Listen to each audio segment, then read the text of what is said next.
Salute, salute, salute. What is going on? What is going on? Welcome, welcome, everyone. Hold on a second. Let me get here in the back studio. It's been a minute since I've been consistently, operating on StreamYard. Like I used to always just do StreamYard and then out of nowhere, I started doing mobile upload. And partially the reason why I was doing that was because my channel was being suppressed and I found myself just stuck, always fighting, trying to get people, to understand.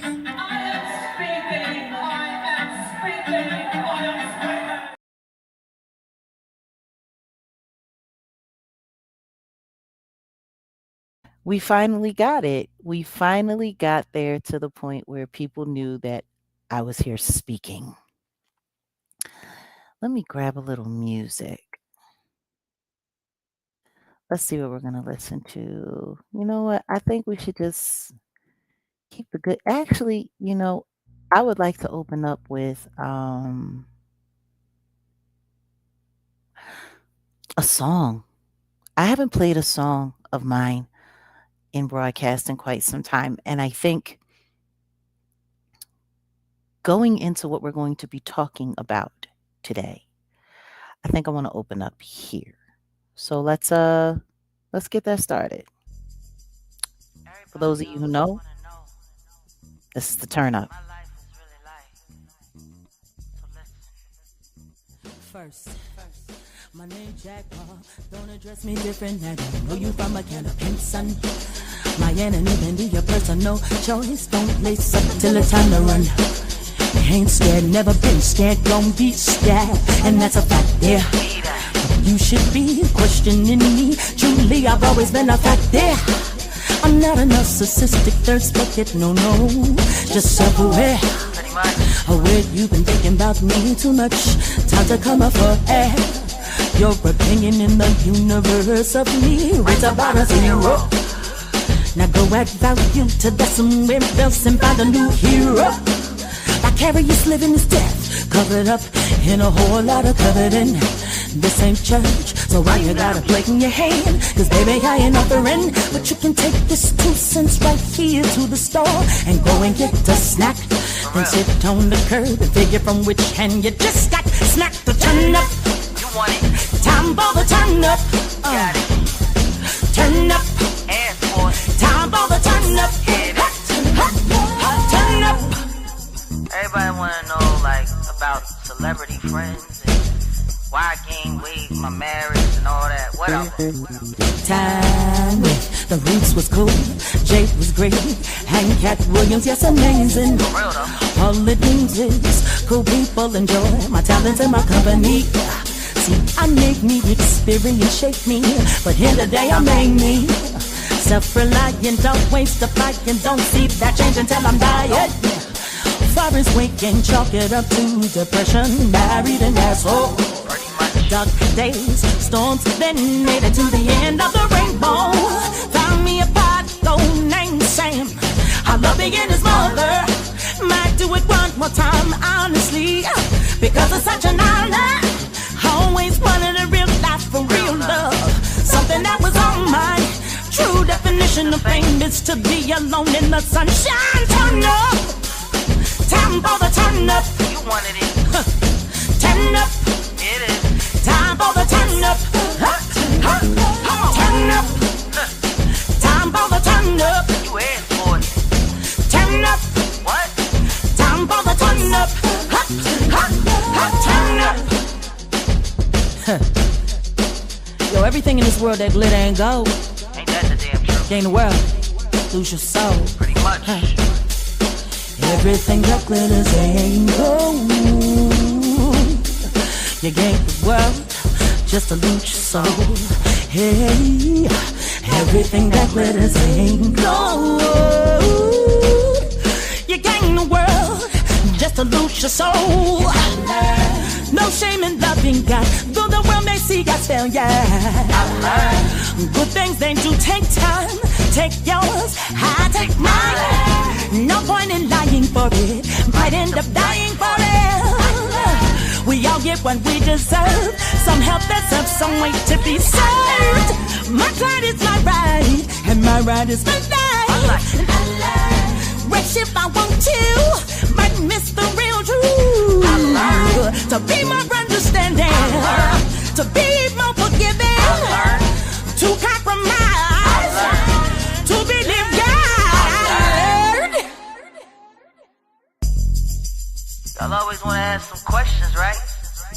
Did that answer it for you? Dos, Come on, man. uno, dos, tres,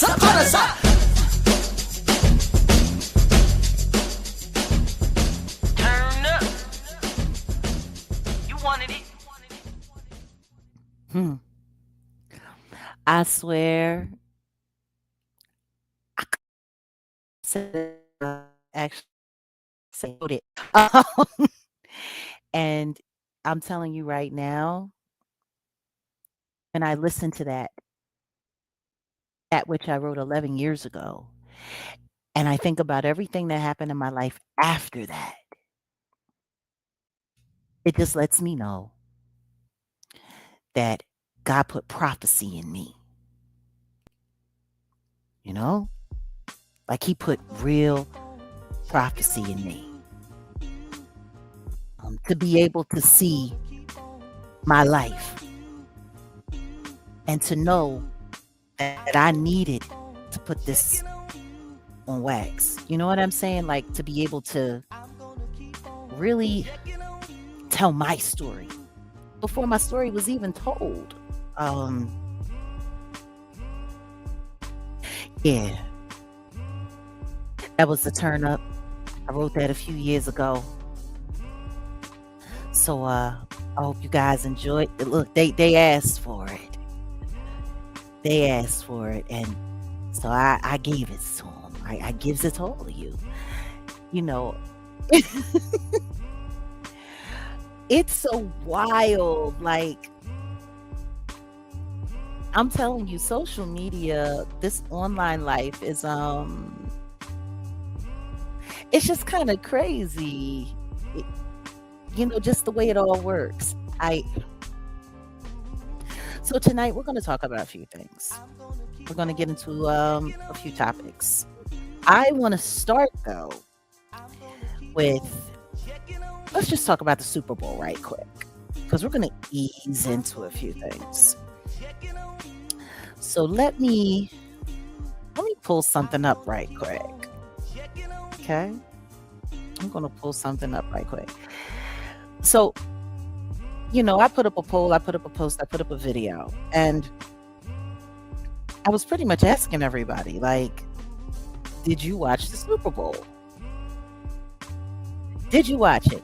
Oh, and by the way, let's not get it confused.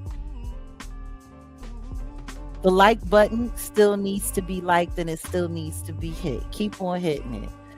Let's make sure that the view is matching the like, and I want to thank everybody who's liked so far. We only have about 77 people over here just getting started.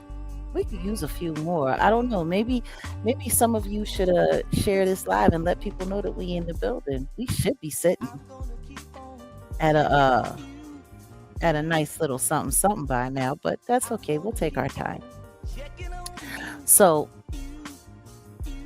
I know that there's a lot of you that I've seen who've commented and said that you didn't watch the Super Bowl. I didn't either. I didn't at all. Not at all. So I just wanted to okay, here we go. All right, let me get over here. Okay, we're going to share a screen. Let's start with this conversation because this conversation is it's kind of wild. It's kind of wild, right? Now, let me say this because I don't want people to think that I'm just somebody who's not interested in sports or who hate sports, and I'm just, some old fogey who don't even care, whatever the case may be. No, I love sports. Like my father, you know what I'm saying? Like my father, diehard Eagles fan. You hear me? Diehard Eagles fan. I grew up Eagles, Eagles, Eagles, the whole 9 yards. I mean, Super Bowl, of course, for most families, especially families of sports enthusiasts. Like that's one of the most important games that you watch in your home. I'll never forget when the blackout happened in the mid-teens of the 2000s, and I'll never forget how people of my color, people of my hue, were boycotting heavy. I had people that I associated with that once upon a time I called friends. Oh, I'm glad you like the song. The song was better than the halftime show. Well, thank you for that. Appreciate you. But you know, I'm telling you, like I have friends, people that I called friends at once upon a time.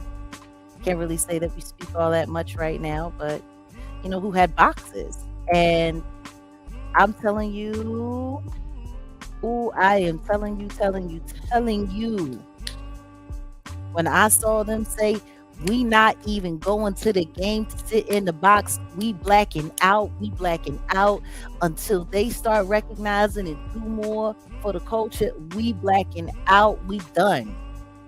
I'm like, are you kidding me? You sure did make it. So it was a big deal, the blackout. And it was holding. It was holding strong. Colin Kaepernick was being regarded as a modern day advocate and activist. His efforts were finally being heard. Oh, welcome back on in, ACG. Good to see you. Good to see you. It's been a minute. Um, but it was an interesting time. It was. I didn't miss anything. Oh, honey, we gonna get into that. We gonna get into that. I'm slow walking it. I'm slow walking it. So yeah. Anyway. Oh, and by the way, just to be clear, can y'all put a one in the chat if you can hear me okay? And I have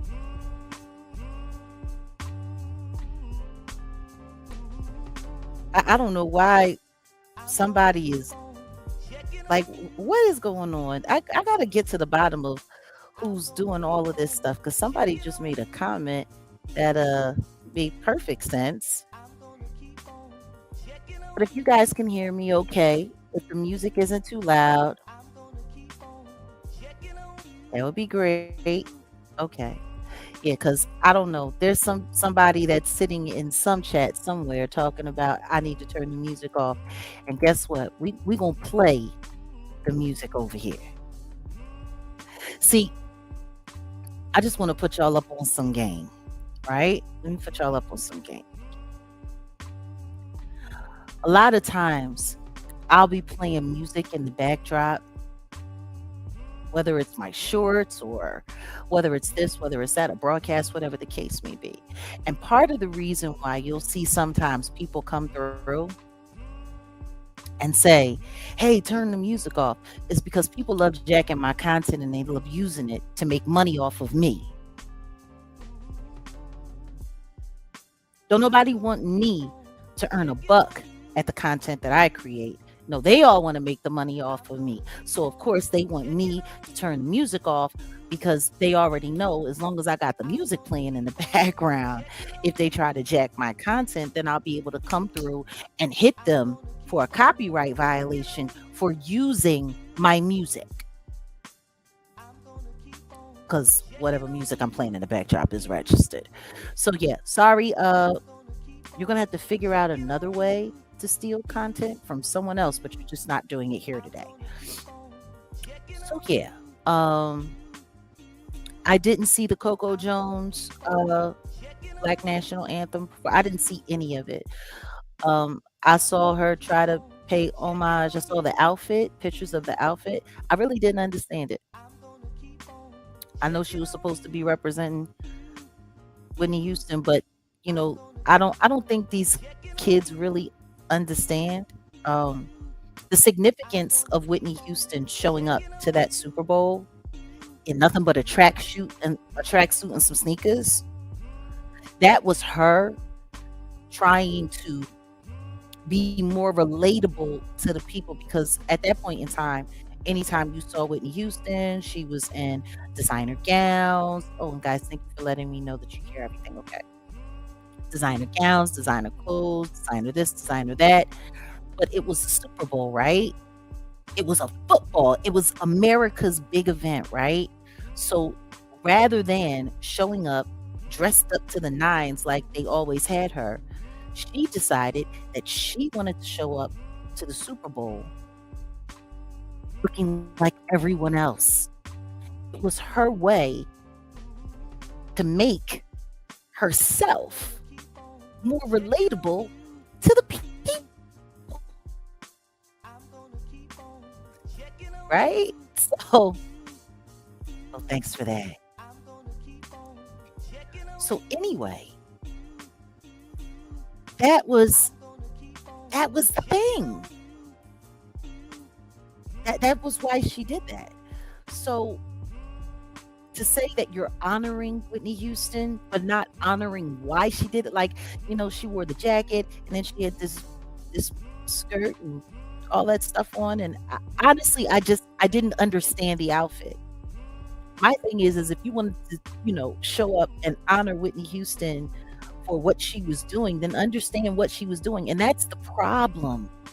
Of course, it's me. It's me. I think that's the problem with a lot of young people and a lot of kids. It's they- they're so busy trying to be, I don't know, but they don't know. You know what I'm saying? They want to know, but they don't know. You know what I'm saying? Like, if you don't know, then you don't know. Well, talk to somebody. Figure it out. I mean, Whitney Houston, like, man, Whitney Houston. And we're about to pass, we're crossing the anniversary of her passing now. You know, um, it's but that was the whole point. So it's like if you were trying to relive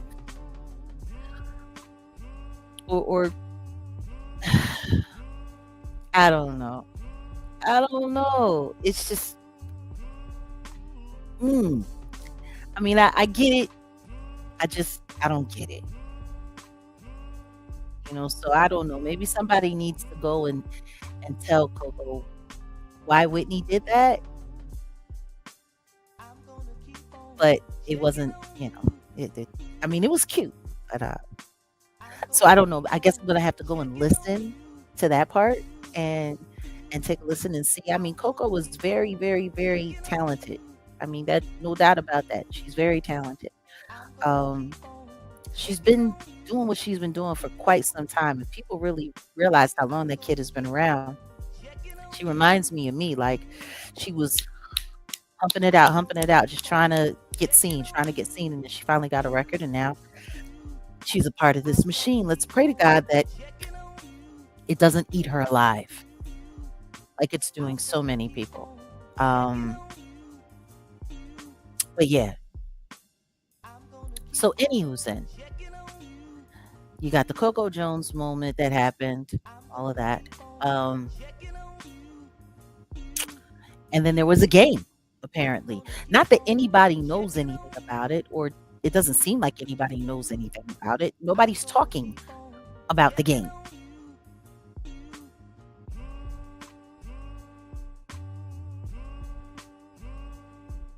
Like, of all of the headlines and stuff that we're seeing live online, is anybody seeing anybody talk about the game?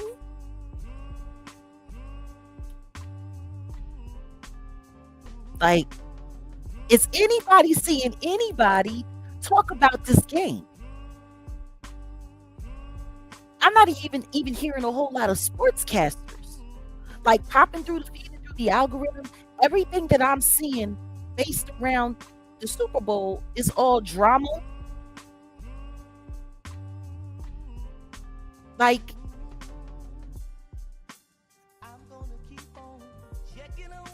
ESPN and Cameron was talking about the game. Well, I don't watch ESPN anymore, and I don't follow Cameron at all. So if they the only ones, like once upon a time when the Super Bowl came on, everybody was talking about Super Bowl.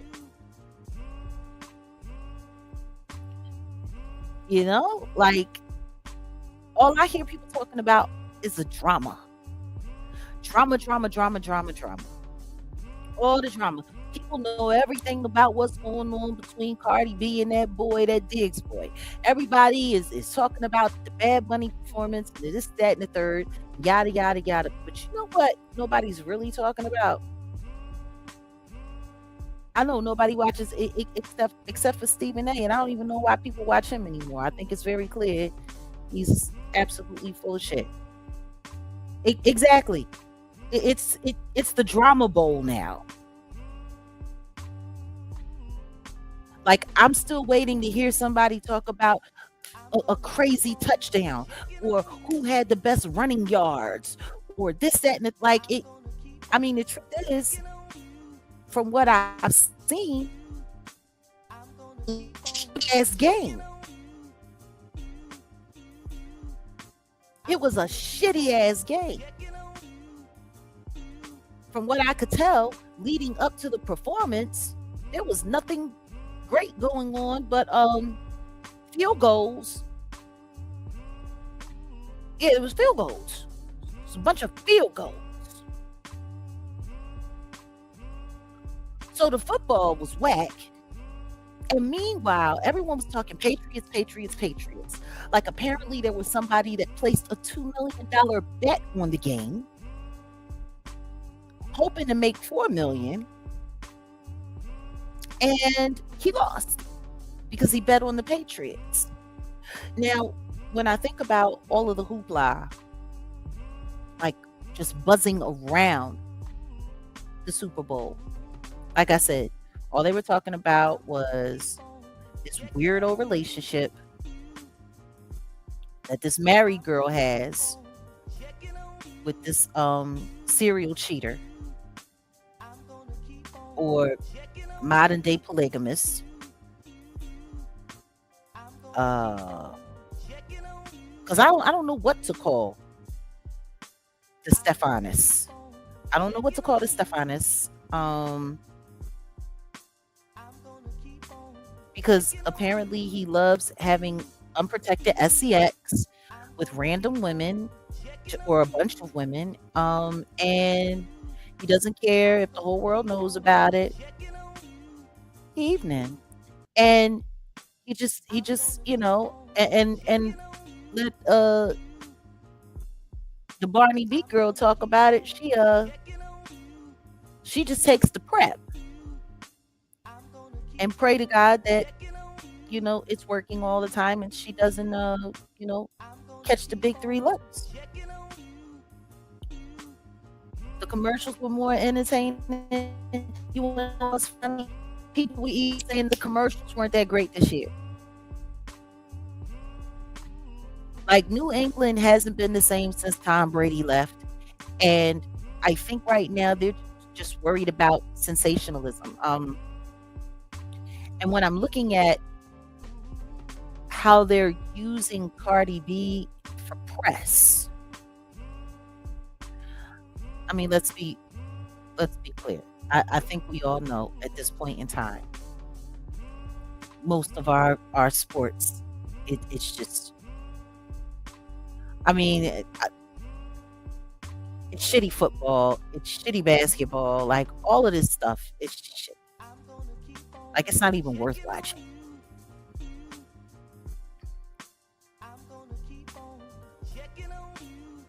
What does it say? I watched First Take and they talked about Super Bowl. Well, of course, they're going to talk about Super Bowl. To be honest, the game was tough between Seahawks and Pats. It was a good game. It was a good game in your opinion. That's funny because everybody else said it was a shitty game. They said it was a terrible game. That's what everybody else said. Ain't nobody really talking about it. But I know what everybody is talking about.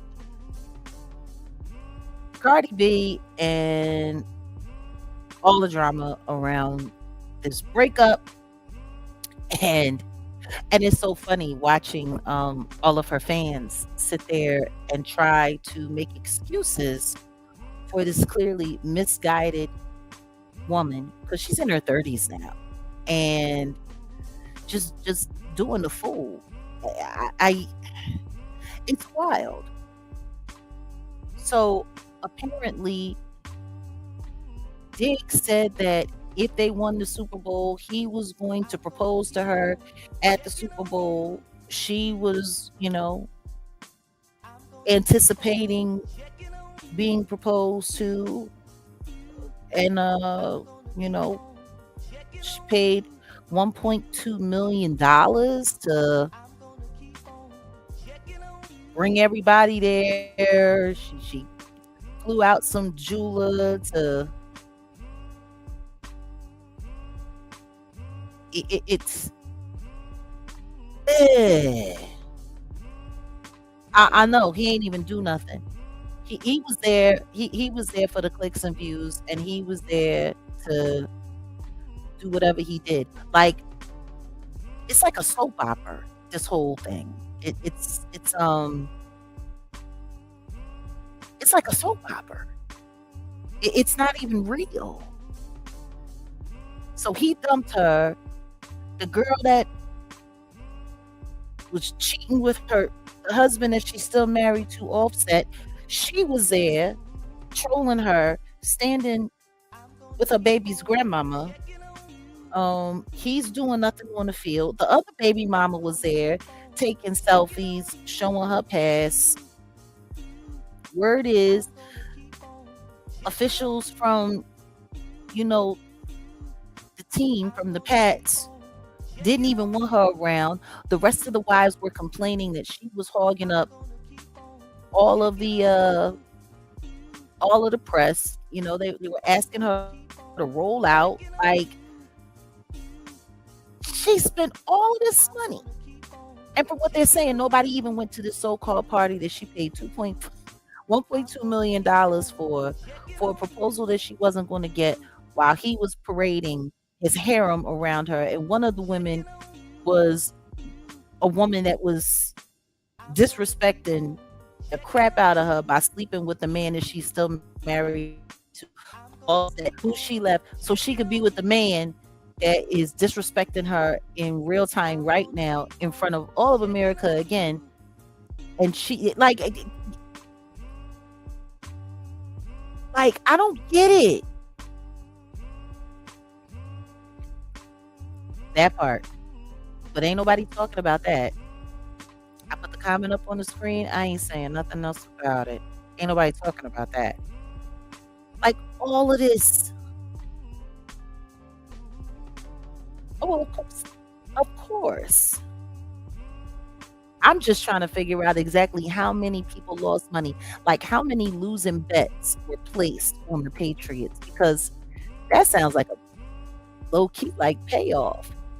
Meanwhile, now they're saying that she's gonna take him back, and it's pathetic.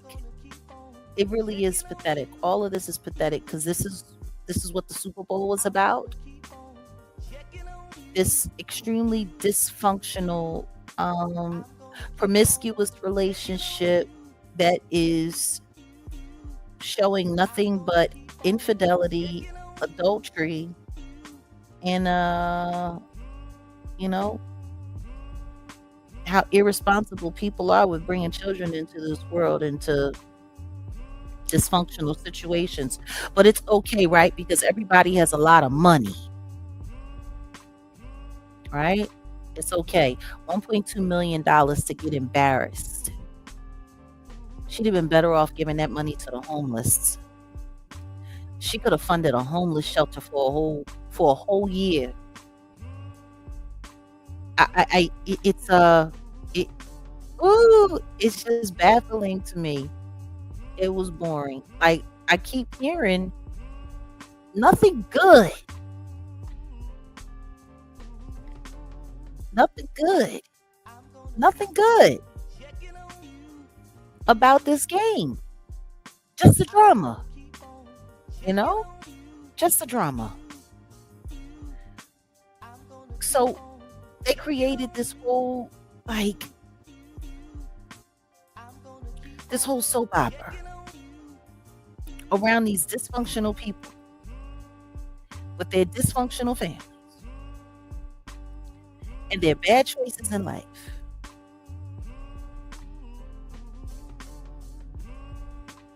Wait a minute. Are you trying to say that Stefan Diggs lost so he wouldn't have to propose? I don't think he had anything to do with that game at all. I think the game that he was playing was the media game. That's the game that I think he was playing.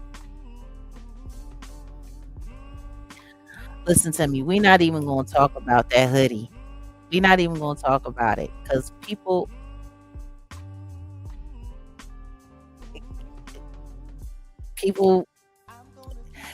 that's the beautiful thing about delusion. It only needs to make sense to the person that believes it. And they don't care whether or not anybody else does. They're just going to keep selling it. Look, I know.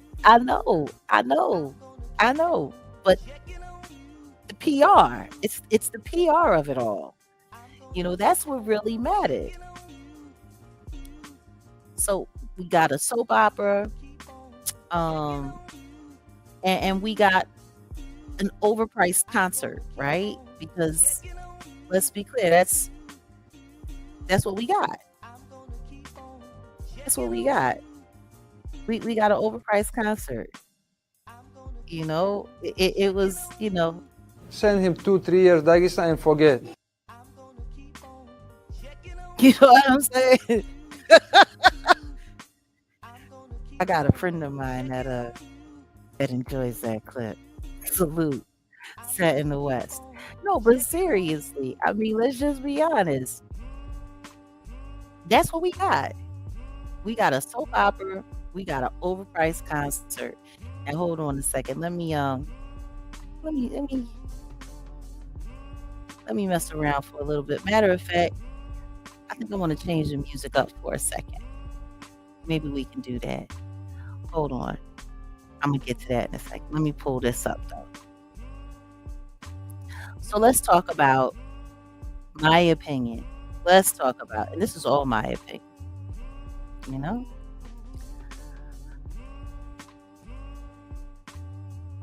Hold on a second. Where is it? Here we go. This guy, the marquee of the marquee, right? Because his show was more important than the entire game. His show was all about, synergy between Latino America and America. It was all about, wait a minute. Hold on a second. I see a comment, right? Because it was all about, let's just be honest. It was this, oh my goodness, this great gathering moment for America. And there's so many people in America that have felt unseen. And now in this moment, they have been seen. Latin America has been finally seen. And now we are, and this is the guy who did it, right? You might know it's crazy. They don't talk about when Shakira and J-Lo was up there. That was Latin America. Like they're acting like that never happened. They're acting like this is the first time a Latino performer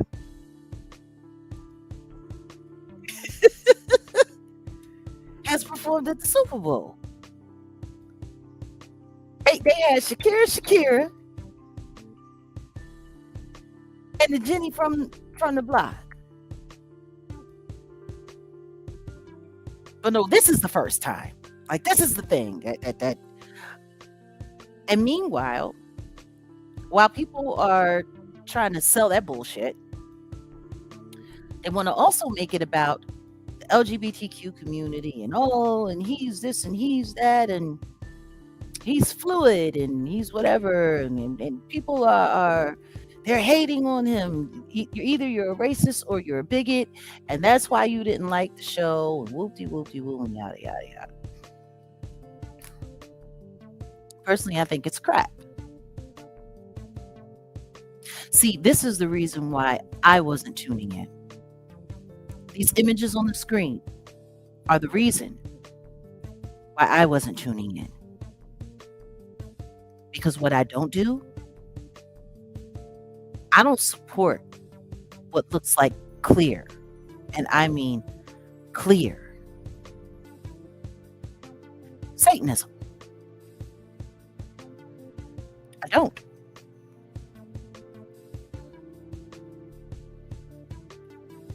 Salute, welcome in. I mean, seriously, look at what this is. Like if I put these images that I have here up on the screen, these are just a few snapshots that I pulled. There's so many more.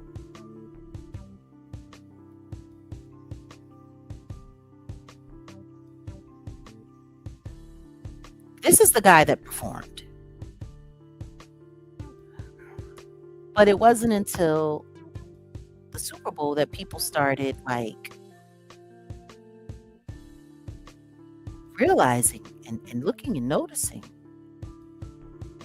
his connection to the diddler. There's a few other people that about that before.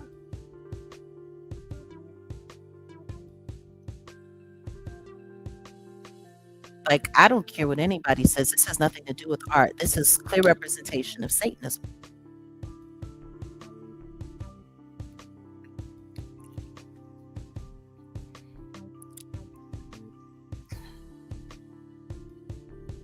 You got Cardi B up there dancing in a casita. You got Lady Gaga, who has been tiptoeing on the edge of being a cheerleader for Satan's team.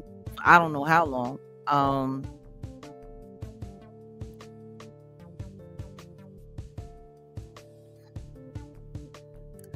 Shakira's not American, but J-Lo was, and they did it together. Let's not forget about that. Yeah, they all a little zesty. I think people are forgetting, that Met Gala, Diddy showed up dressed like Nosferatu, and Bad Bunny came in a matching suit, similar, but he did the white.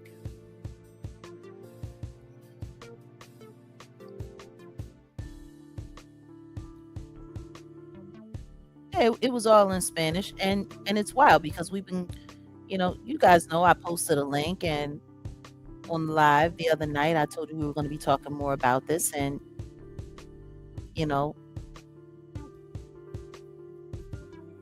I've been doing a little bit more research trying to find out the origin of his relationship with Diddy.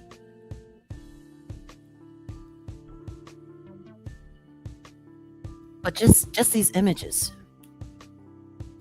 speaks volumes. It's kind of like being mentioned in the Epstein files and people trying to play it off like it absolutely means nothing. But this is why I didn't watch. Because I've just gotten to a point in time in my life where I am not. I'm just not. not at all supporting anything that I think has demonic ties. Rock selection and when I go through a lot of his images and stuff like that, it's kind of wild because like I'm seeing so much evidence of necromancy. And if you don't know what necromancy is, it's somebody who is, romanticizing being unalived.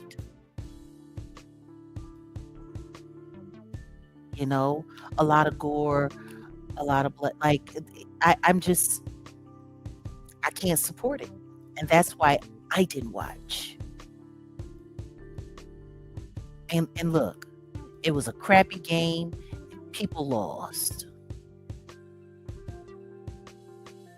Yeah, I mean, but let's just be honest. A lot of these shows that they're doing now are weirdo fest, all based around satanic stuff, and it's crazy. So that's why I didn't watch. Not because I'm a racist, not because I'm a homophobe, but all of this money. And the game ain't even good. And it's just funny because it seems like it's all being done exactly. A Latino diddy do wop bop. Like, but nobody's talking about any of that. Nobody's talking about any of that. Yes, that's Bad Bunny posing as Nosferatu, and Nosferatu is the legend of the first vampiric king.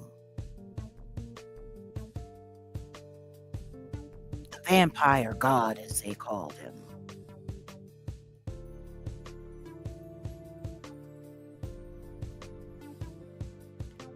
I just am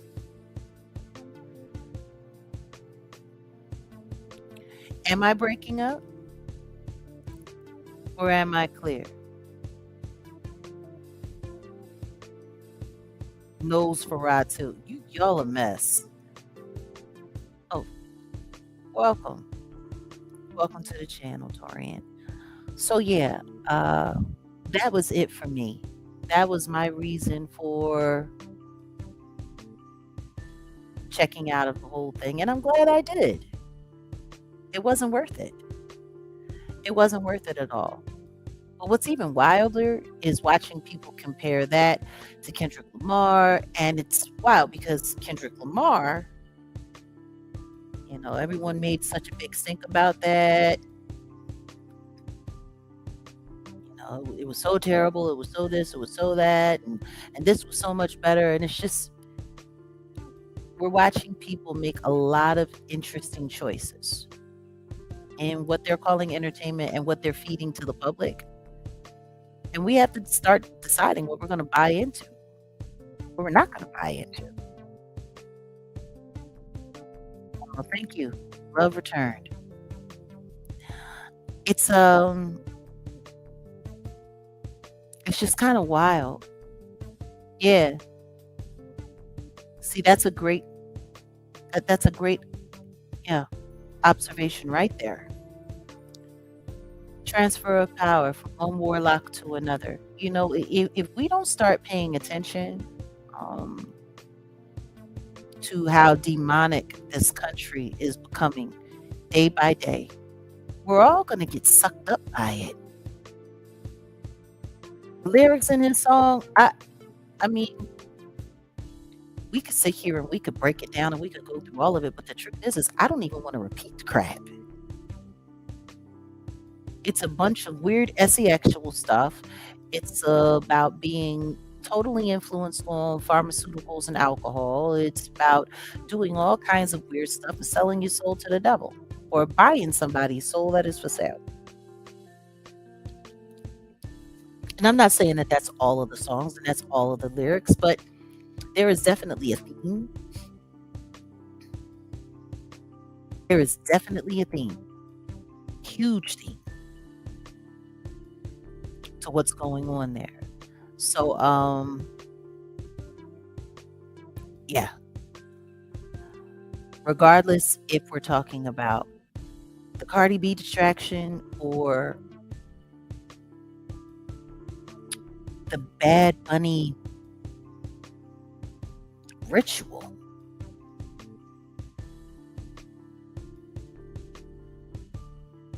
they NFL has sold to the devil, in my opinion, and taken the Super Bowl to hell. And I will not listen to me. I'm still doing my research on that. I heard the audio of the two of them. Look, as much as he talks about sticking stuff in people's bums and sticking this here and sticking this there, you know, first Meek Mills and now this. It's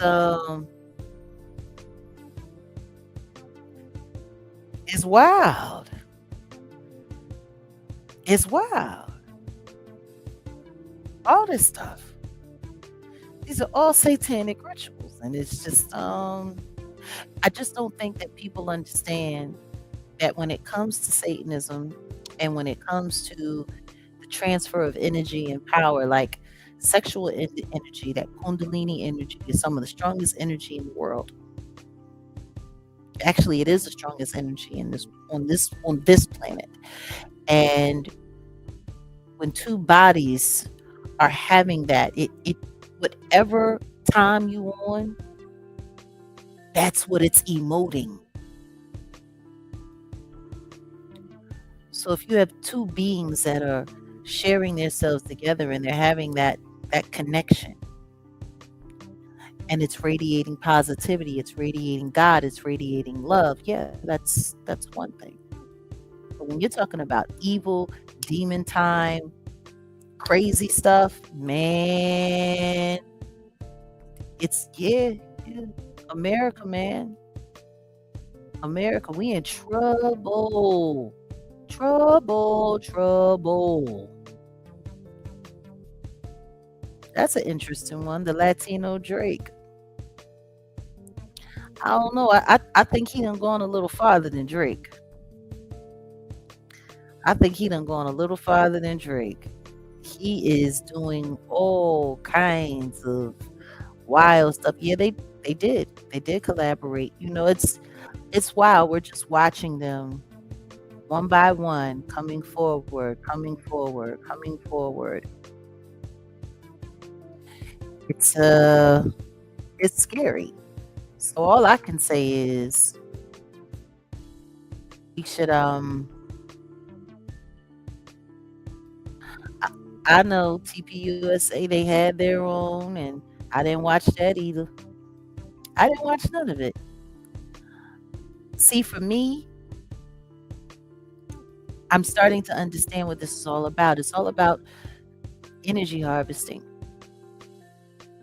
You know, you get a bunch of people all together in the same place, or you get a bunch of people all around, the country, focusing on the same thing, thinking the same thing. Like, that's creating energy. And that's what they want.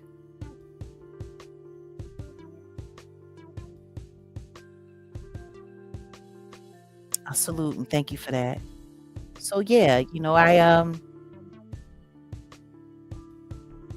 that's what I see when I look at all of this stuff. Like the Super Bowl it's not about football anymore. It's about ratings. It's about generating energy to harvest. It's about, these rituals. And it's sad. It's sad. It's pathetic. And I can't. I can't. I can't and I won't. So everybody was, oh, what did you think about this? What did you think about that? I know that this country is being overran by the weirdos. And decent people are becoming less and less and less and less and less every day. I'm not repeating the lyrics, honey. I promise you that. But y'all just need to be very careful what you give your energy to. Be very careful what you give your attention to. I find myself more and more and more trying to avoid the internet intentionally for certain times, for certain all of that, because it's like, you know, they're pulling your energy there too.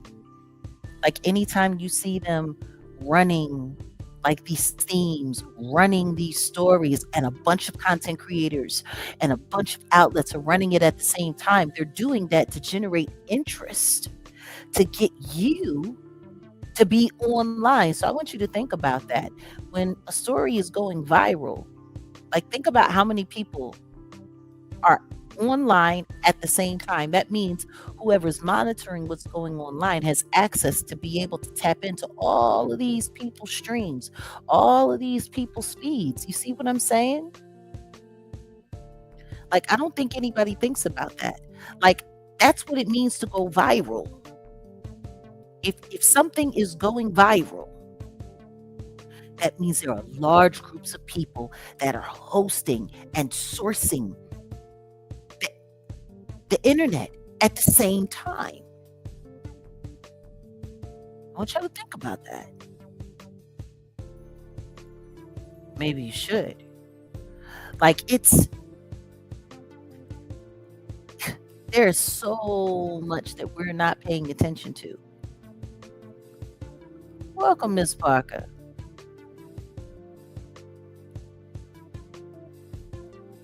Welcome. Welcome to our community. It's good to have you here. No, but seriously.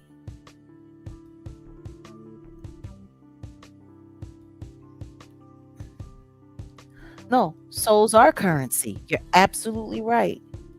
Salute to our moderator, Archangel Michael. Oh, but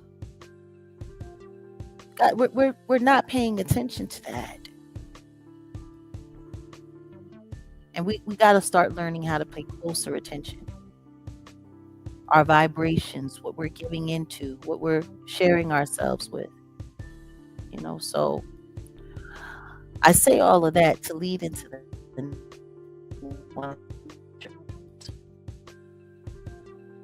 because I've been getting a lot, and I mean a lot of conversation about something else that's been going on out here on the internet.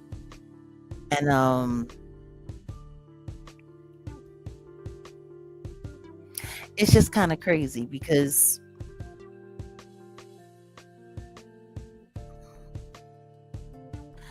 I just wanted to run through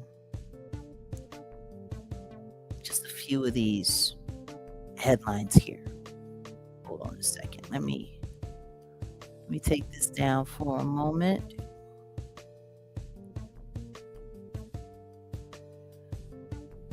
These headlines.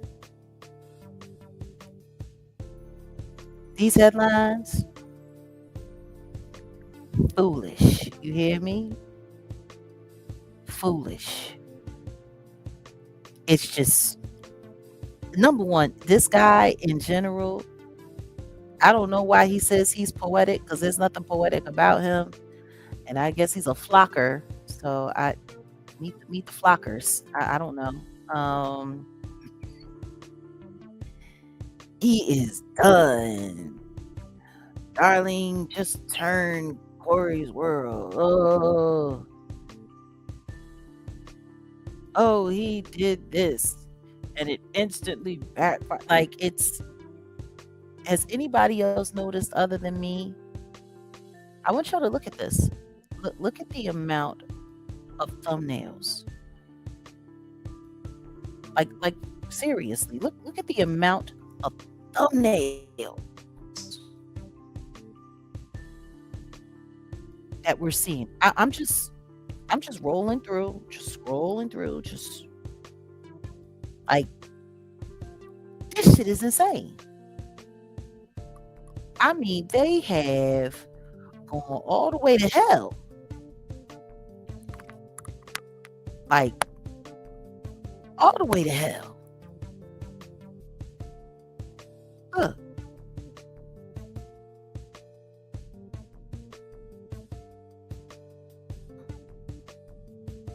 And it's funny because as you're looking, if you're really paying attention, you're going to see some repetitive, really, really, really, really, really repetitive. Like some people over and over and over again. There's some content creators that are posting, doing, I don't know, 3 to 4 videos about this daily. And, just making a meal of the whole situation. It's wild.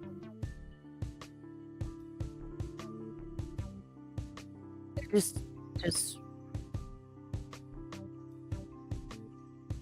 now, I bring all of that up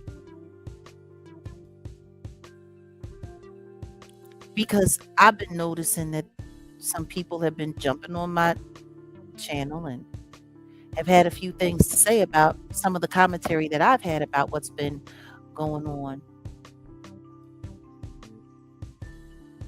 with Corey Holcomb and this online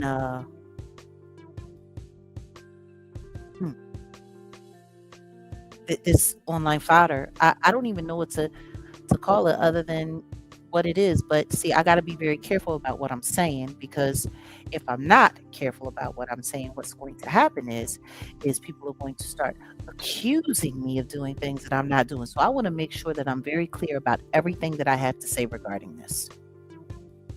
So please show me a little bit of respect.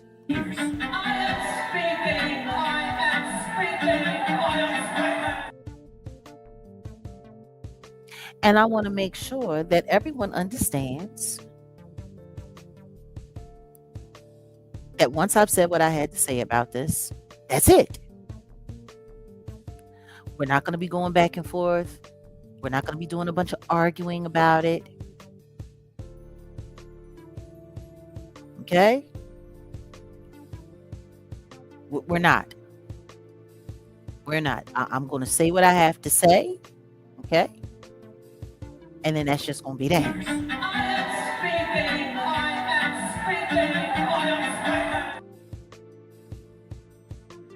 Period. So let me speak. Now, I'm going to say this as quickly as I can and as eloquently as I can, because I really don't want people to miss my point. When I was younger,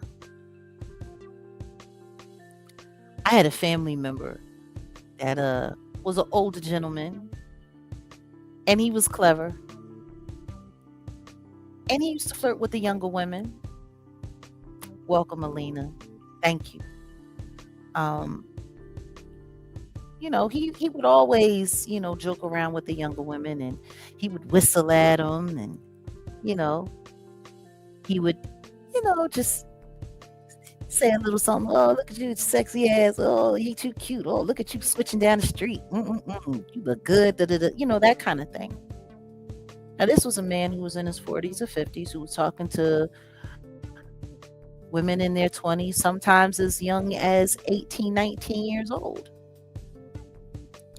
And they would call him a dirty old man and say, "Oh, I can't believe you. What you talking about? You don't be coming up to me like that. Woofy woofy woo. You way too old for me," and da da da da whatever. And he would always say, "I might be old enough to be your father, but I'm still young enough to make you a mother." And that was his clapback to "you're too old for me," right? And when I think about that now,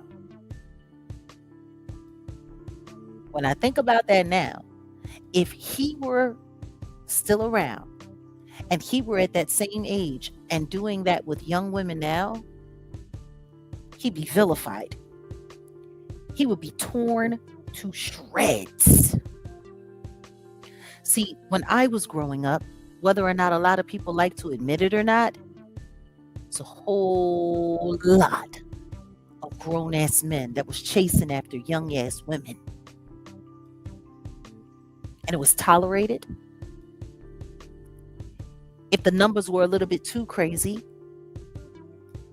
it was hidden. It was covered. As the years have gone by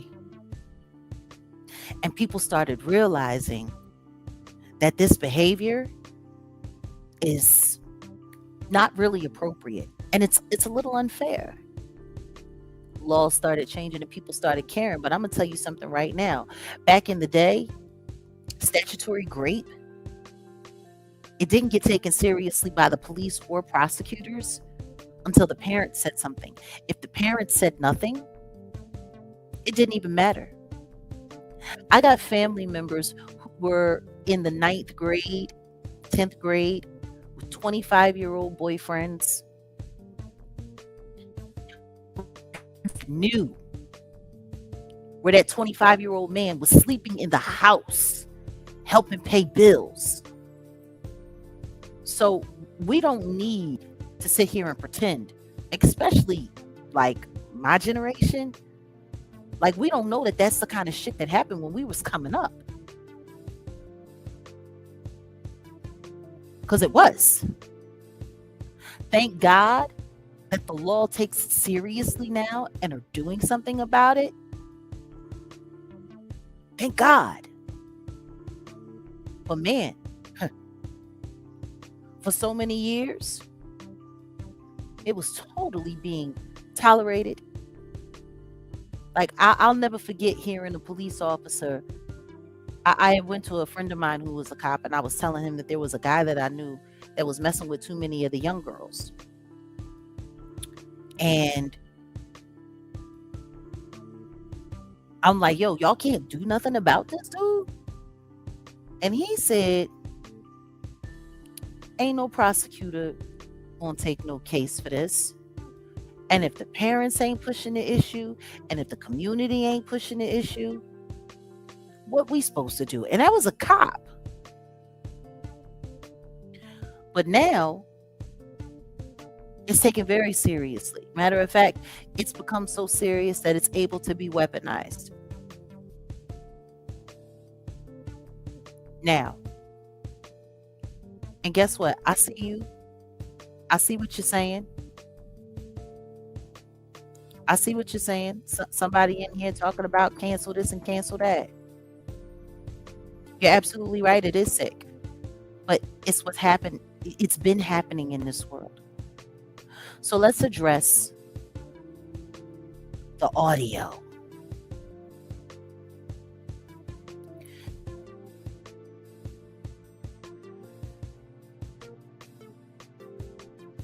Same way it hit everybody else.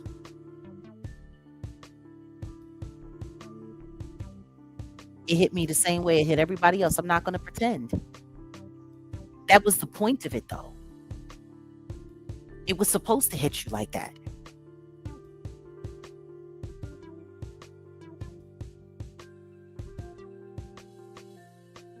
It was supposed to hit you like that. Whoever edited that and put it together, they did exactly what they were supposed to do.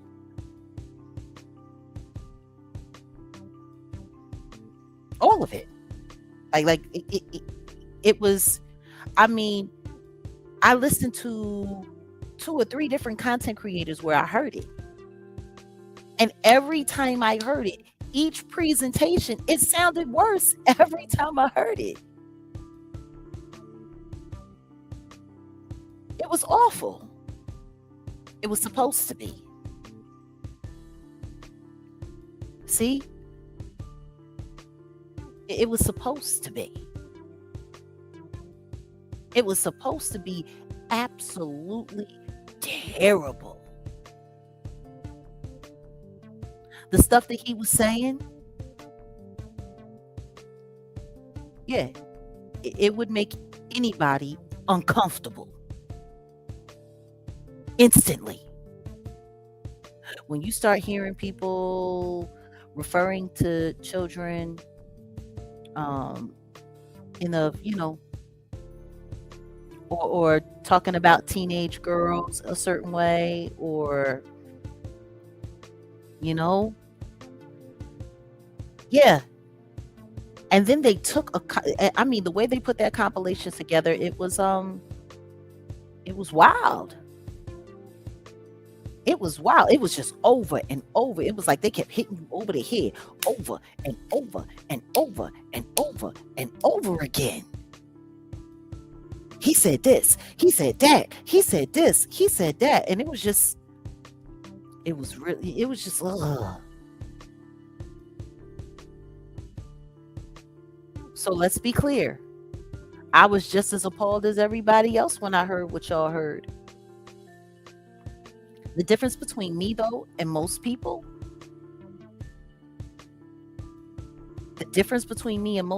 is I pay attention to what's behind it. So let's keep it real. Let's keep it all the way real, and let's keep it all the way funky. Somebody took the time, either one person or a group of people got together in a Discord somewhere and came up with a plan.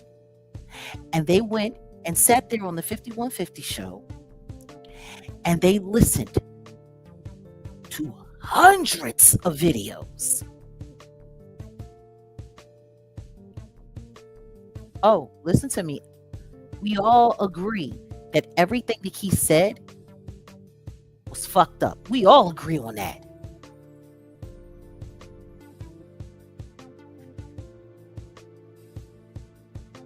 But let's be clear. This entire thing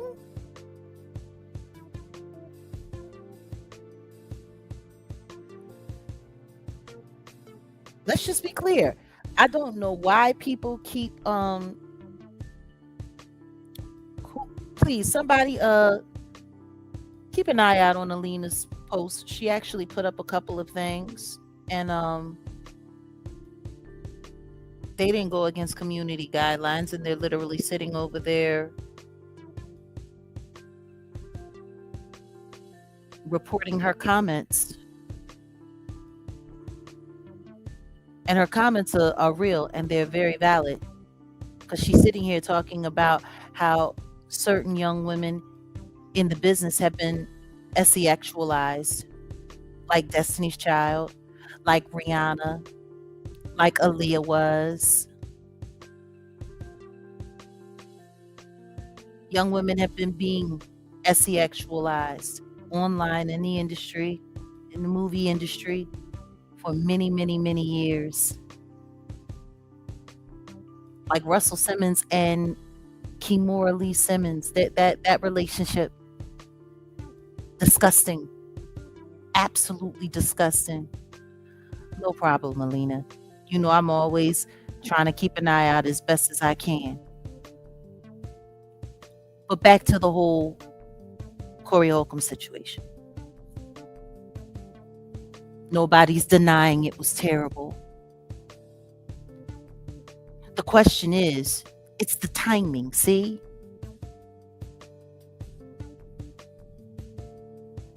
Yeah, Nicki Minaj too. But let's just be clear. Let's look at the timing. Right after the new year, Antoine Donaldson is what I'm calling him from this point forward. He was invited over to the show, and there are certain things that I know. I'm not going to get into much detail about it. And he put up a $500 super chat, and then there was an invite, and then he came to the show. Now, word is there wasn't a whole lot of understanding or rapport between the Antons and the Holcombs. There wasn't a whole lot of rapport there. He really wasn't paying attention to this dude who he was attached to, who he knew. He didn't really vet him. Truth is, that $500 $5 super chat was like the worst thing that ever happened to him because it's costing him a lot more than the $500 that he got. And YouTube got to take damn near half of that. So it was more like $300. So I want everybody to pay attention. Antoine comes over there. Okay. That whole thing blows up. A week later, he goes after Antoine because Antoine was going after him and it was back and forth and I'll kick your ass, I'll do this, I'll do that, you don't know, whoa, whoa, whoa. And it was a bunch of rebel rousing, and they got the algorithm going, and they kicked that boom, they kicked that conversation all the way up to the top of the algorithm. Man, all you could hear was people talking about the Antoine and Corey, Antoine and Corey, and who did this and who did that. And I mean, that thing was a thing. It was a heavy thing.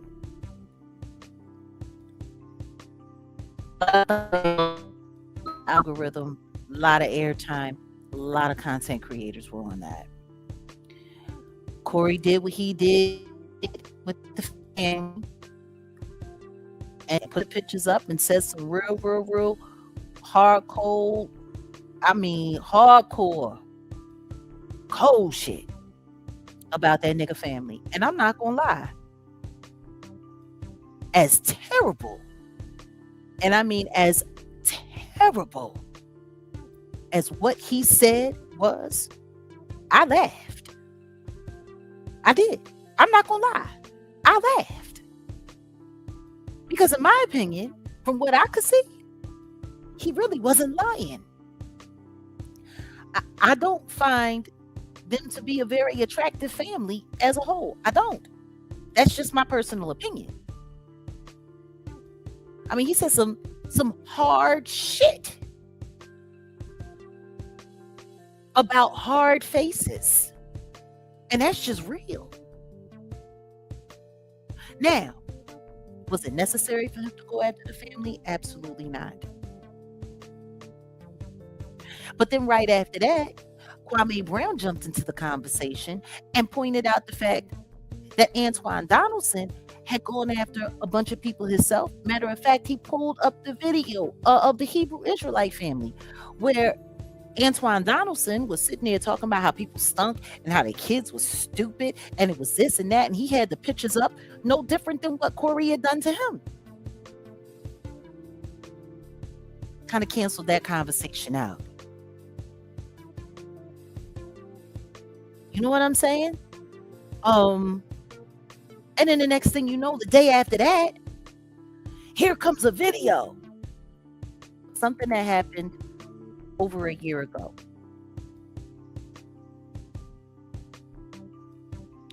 And then this woman, all of a sudden, she's the thing that's online. And everybody's talking about this woman. Her name is Christina Payne, this woman. And oh my God, whoopie, whoopie, whoop. Okay, now I want you to understand something. From the top of the year, we 3 weeks in. We got a super chat, we got an appearance, we got a blow up, we got a beat, we got a this, we got a that, and now we got meat, we got some juice. Oh yeah, look at what he did to this poor woman. This poor woman who has a track record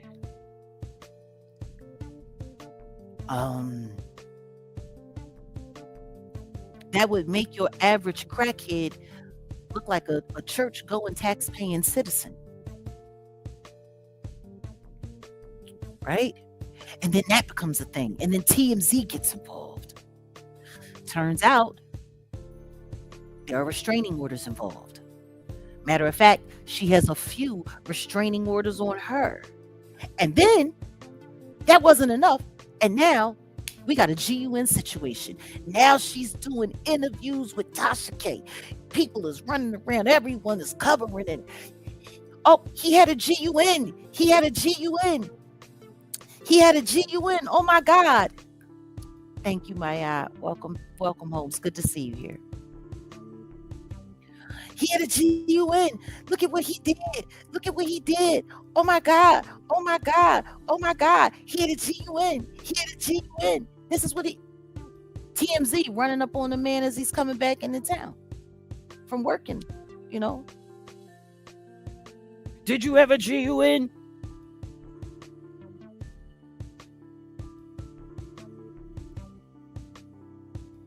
So now we got a whole nother situation going on. And then guess what happens? That gets drug on. So now we're approaching almost a month into this situation. And now Corey gets online to try to defend himself. And he brings people through who were there. He even brought people who had testimony about this woman, who were initially giving testimony against Corey. He had a whole brother sit there talking about, yo, this chick went too far. And they tried to get me to say that you had a GUN. And I'm like, no, I ain't doing that because that didn't happen.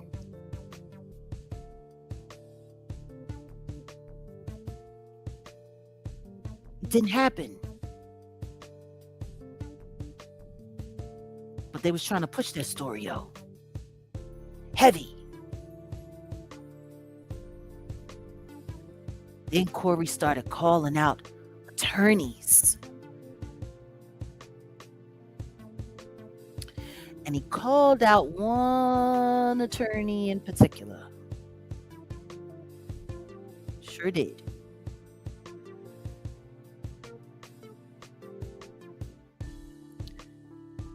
And he said, I got information on you. And he was real disrespectful with it. He was. I mean, let's just be clear. Corey Holcomb, ignorant can get when he wants to be. He can speak nasty. He can talk heavy. He can do all kinds of things. I mean, he's cold. He cold-blooded with his mouth. He really is. He is cold-blooded with that mouth. He get to going. He get to talking. And he gets to calling people names and saying all kinds of stuff. Yeah. Absolutely. Absolutely. Some people might say he goes too far. Some people might say that. Some people might say that he does too much. And maybe that's true. Maybe it's true that he does too much. Who knows? Who am I to say? Some people would say that I do too much sometimes.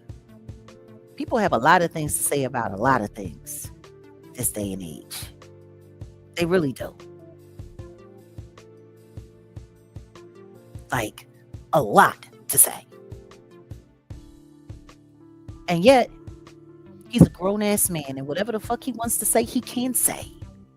He has the right.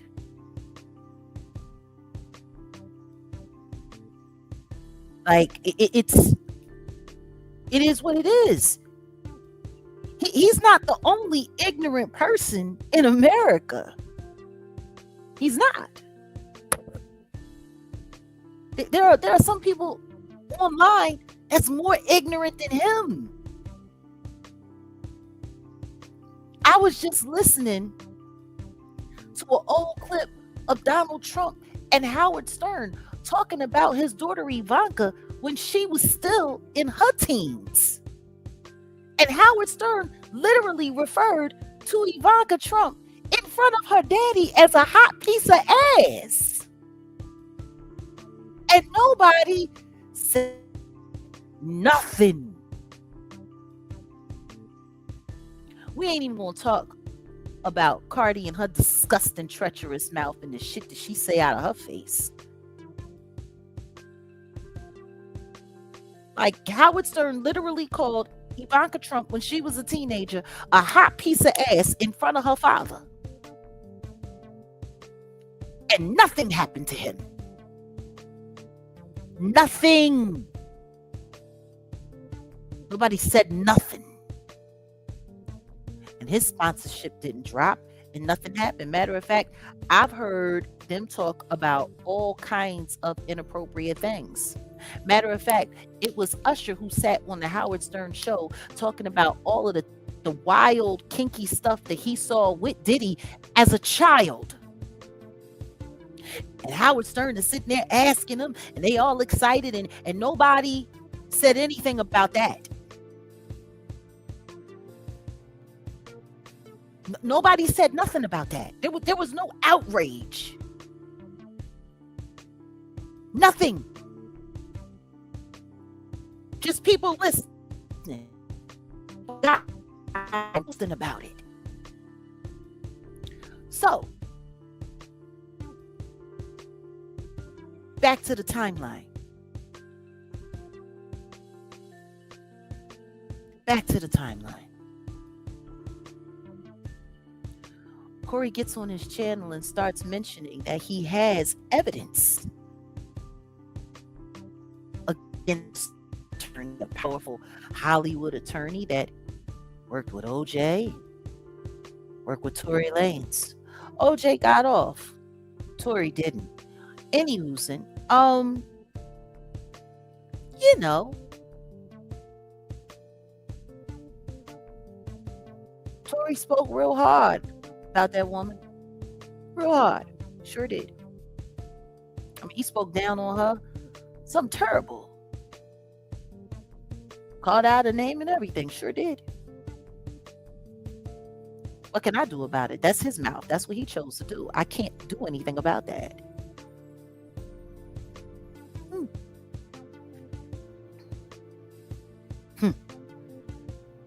But the most important thing that he said out of his mouth when it came to that woman was that he had evidence proving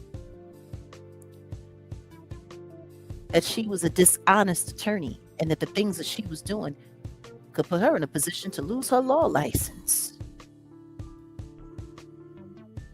I pulled up this image for a reason.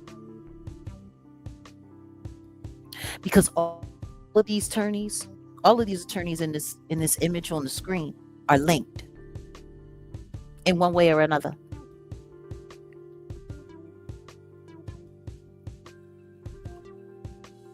And every last one of them has contact with Harvey Levin from TMZ. Like, let's not forget the timeline. He says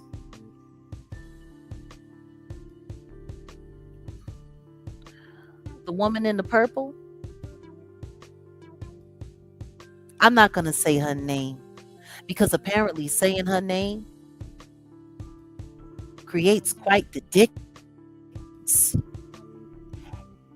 and turns people into PDFers overnight. Her name is Sean Holly. This is the woman that represented Tory Lanez in his case and then dropped him right before it was time for him to go to trial, leaving him to have to go with another attorney that could give him effective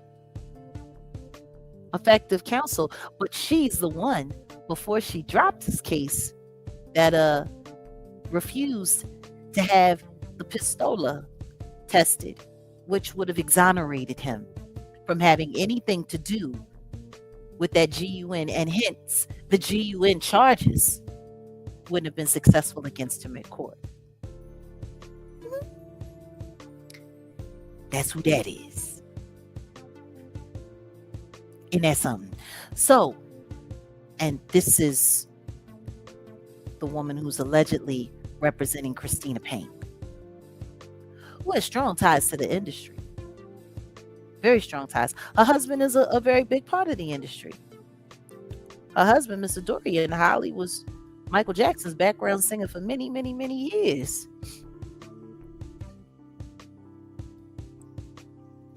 Oh, you might be on to something.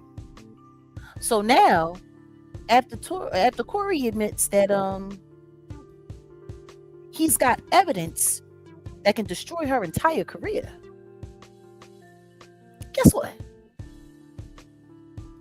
within a week. And I want you to think about this. This whole story with all of this stuff hit just as Super Bowl weekend was kicking in, and his name has already been hot in the algorithm for fodder. So people are already online. People are just boom, boom, boom, boom, boom, boom, boom, boom, boom, boom, boom, boom, going from post to post, from this to that. Everybody's online, and then boom. So there's already an audience present to drop this. And then it drops and people hear it, and boom, it is the worst of the worst of the worst things that could ever come out of a man's mouth, let alone a black man's mouth, who's being accused of being a woman hater, and somebody who puts their hands on women, and somebody who goes after people's families when they get some beef. Like,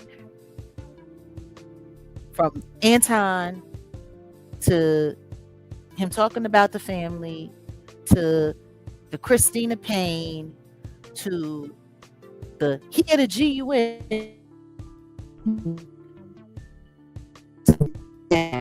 these statements. Oh my God. Oh my God. You wanna talk about death blow?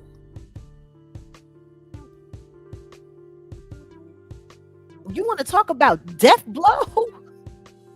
If this was a video game, if this was Street Fighter, when that tape dropped with that compilation of the worst things that Corey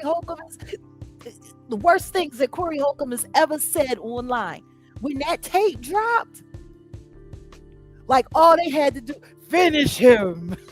You remember that from Mortal Kombat? When you put in the code for the right combination to do that awesome super punch kick hit, and it's finish him. Like, that's what that tape was. Like, real rap. That was it. Listen to me. Straight Mortal Kombat. Straight Mortal Kombat. Finish him. It's brilliant. Brilliant. Like, if you're going to assassinate somebody's character, if you were going to tear somebody to shreds, we'll talk about that on another occasion. But yeah, I seen some of it. It was interesting, to say the least.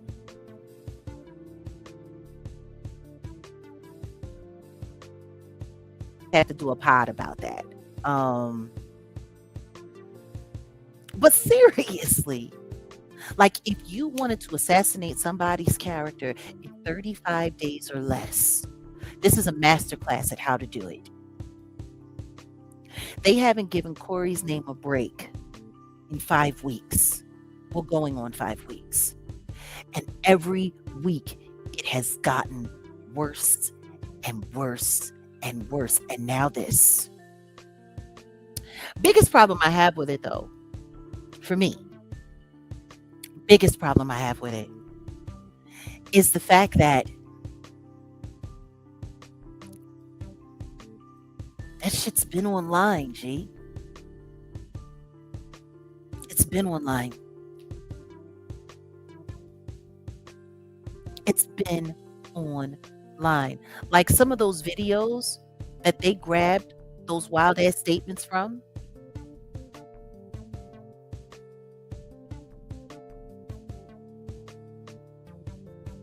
have been online for 5+ years or more. I want y'all to think about it. Somebody took the time to literally go through his entire catalog of videos on his channel. 5150 been around for 16 years.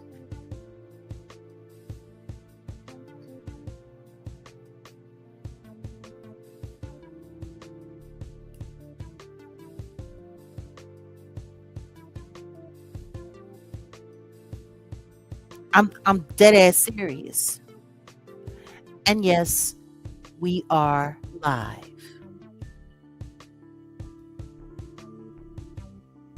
Do you know the kind of time that you have to put into going through that many transcripts over the course of that many years? And then go and find other content where other things were and put it all together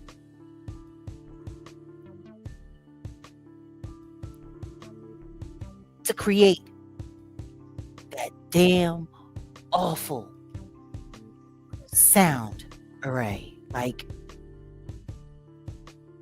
it I, I don't like it, I mean, it was masterful the way they put that whole thing together. Masterful. And then guess what? Boom, instantly the internet is in on it. This mother effer, this dirty, oh my God. Allegations, allegations, allegations, allegations. He's a PDFer. PDF allegations. It's wild. Because usually when people say allegations, it's usually because there's somebody that's making an actual accusation that somebody did something. You know?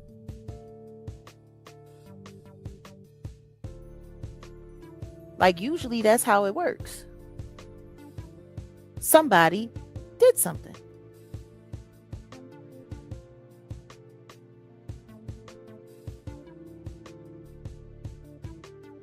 No, they had it all staged out. They spared no expense on this one, and it's brilliant. G is brilliant. I mean, this is probably one of the most brilliant 187s on somebody's character I've seen in a hot second. Like they spared no expense on destroying this man and making sure he stayed destroyed. Because the second that you put this on somebody's character, it don't go away. It don't go away. Like if the Anton thing wasn't working, if the Christina thing wasn't working, if the Corey's got a gun theory wasn't working, right? If none of that was working, this is going to. And now you don't even have to keep drilling after him, because this is out there, the internet's going to do it for you.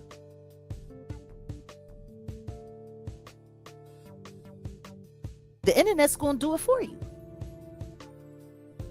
See, you drop that out there, the internet got you, G.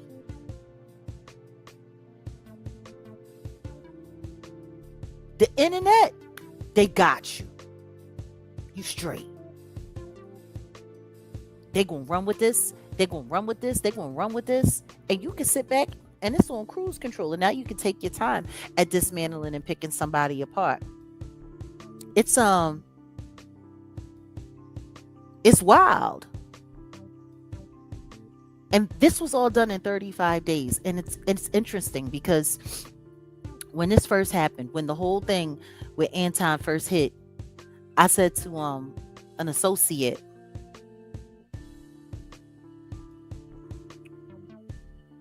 I'm like, he's got 72 hours to address this. Otherwise, he's done.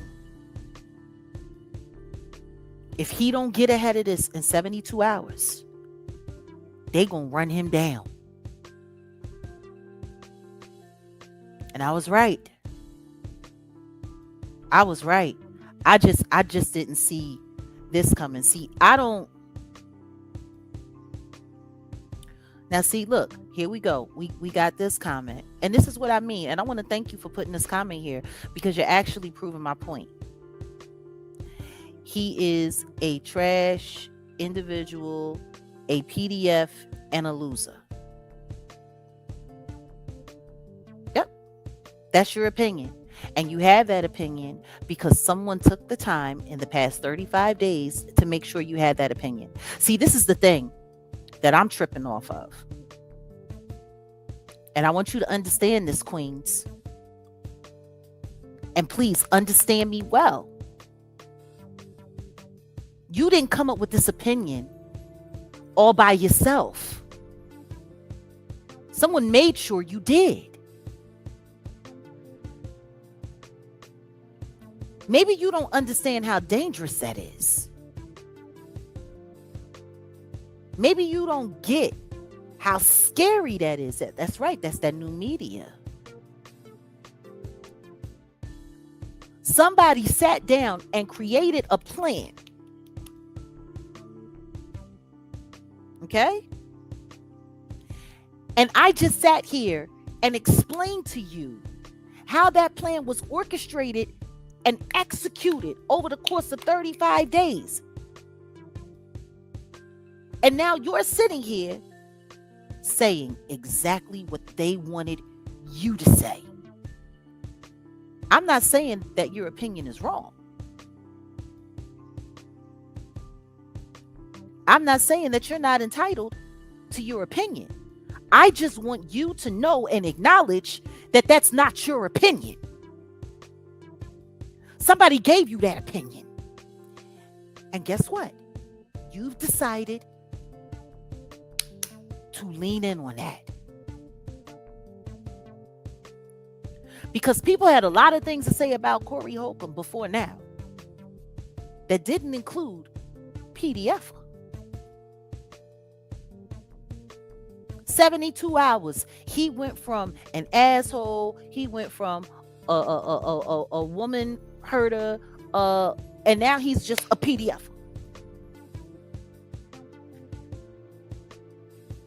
I want you to understand that. Have the opinion that you want to have. Just know that's not your opinion. I hope you hear what I'm saying to you, Queensy. I got you up on the. I had you up on the screen. I'm gonna put you back up on the screen for a reason. I'm sitting here breaking all of this down because I want you to understand that 35 days ago you weren't calling this man a PDF.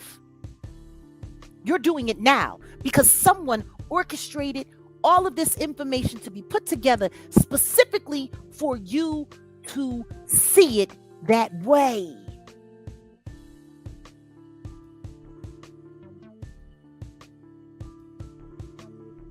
See, I understand it because I've watched them do it to me. It don't matter if you guilty or you innocent, but when that machine get to moving, and they use the same tactics, they do the same thing all the time. This ain't nothing new. See, I'm not talking about the Corey Holcomb situation because I'm trying to defend him or defend his actions or to prove he's innocent or to prove he's guilty. That ain't got shit to do with me. I got my own fights to fight. I'm involved in this because I am looking at how these people fucking operate and whether you're they make the public they believe whatever the fuck they want to make the public think and believe whenever the fuck they do it.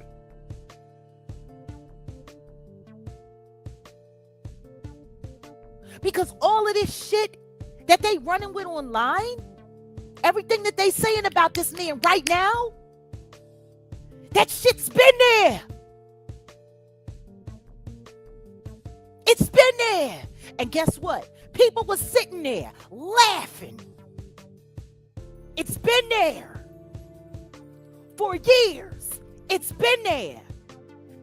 Why wasn't he a PDF for 5 years ago? Why wasn't he a PDF for 7 years ago? Why wasn't he a PDF for 2 years ago? No, just now?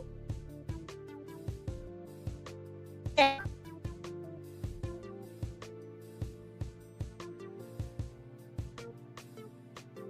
Just now. Fuck is wrong with y'all? I'm sick and tired of watching the public fall for the banana in the tailpipe when it comes to these fucking new media, fucking troll farm, fucking wannabe CIA fucking operating looking ass motherfuckers. I'm tired. If you want to hate somebody, then hate somebody. But make sure you're doing it because that's what you came up with, not because that's what somebody told you to do.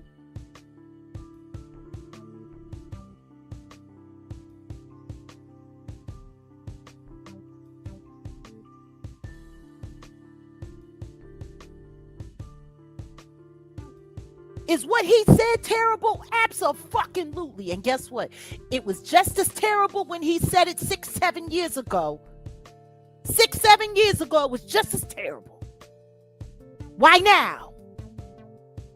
Hmm? Why now?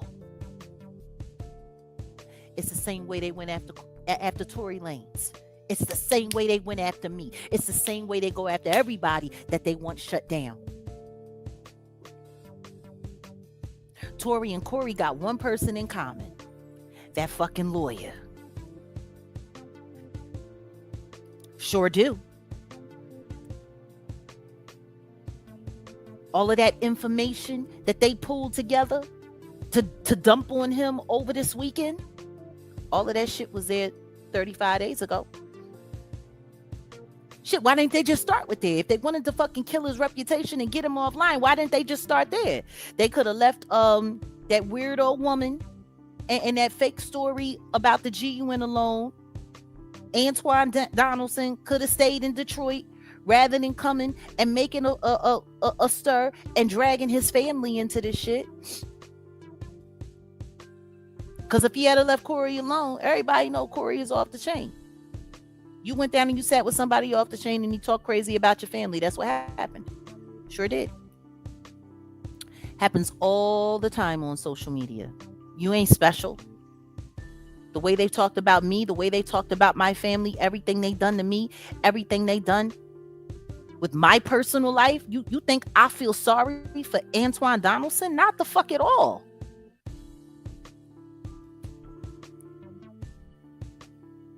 Okay, hold on. Someone's saying that we're glitching. Are we okay?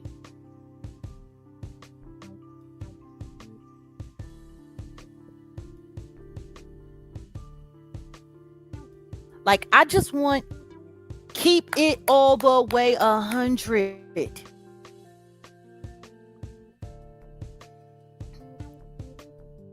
I'm going to hate somebody. I'm going to hate somebody. If I'm going to go out of my way to be disgusted with somebody, I'm going to do it because that's what I saw, because that's what I believe, not because somebody made me believe it.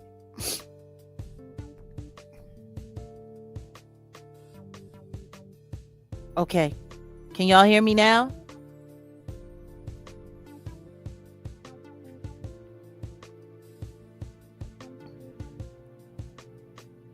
Like, we got to just start being real.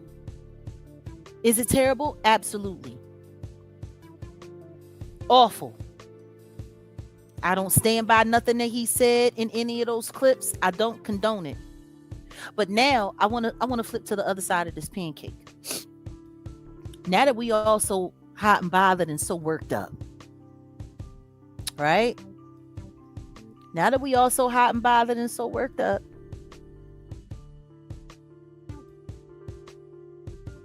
listen to me. All kinds of wild stuff is going on out there, nephew. All kinds of wild stuff is going on out there in the world.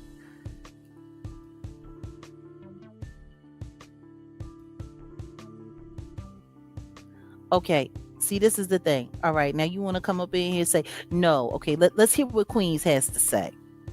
No, when people put ignorant things on the internet and say ignorant things out their mouth, yes, an opinion will be formed based upon the ignorant things coming out. No one is arguing with that. The thing is, he wasn't a PDF for a week ago and he's a PDF for now. But these things that everyone's talking about that came out of his mouth years ago. Where was the outrage? Where was the outrage then? Where was the outrage? Darlene was sitting next to him when he said all of that shit too. And she stayed. She's been there for 16 years. Where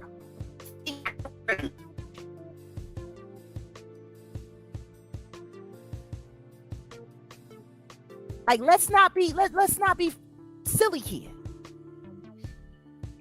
What's up, LP? Let's not be silly here. It's selective outrage. But you know what I say? Since everybody got so much hate in their heart for this man, great. Have it. Stay there with it. You want to know what I want to see y'all keep the same energy for other weirdos. Because we got other weirdos that are online saying all kinds of ignorant and crazy things. And for whatever reason, they just get to run. They just get to run.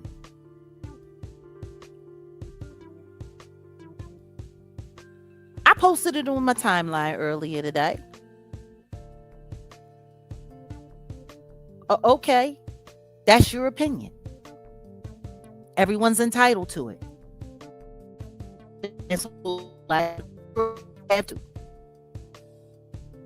I'm just trying to understand. All of that stuff that was online, been online, he's been saying it, and now all of a sudden he's being judged for it, but nobody was saying nothing. Boom. If we're going to have all of this energy, let's have it for everybody.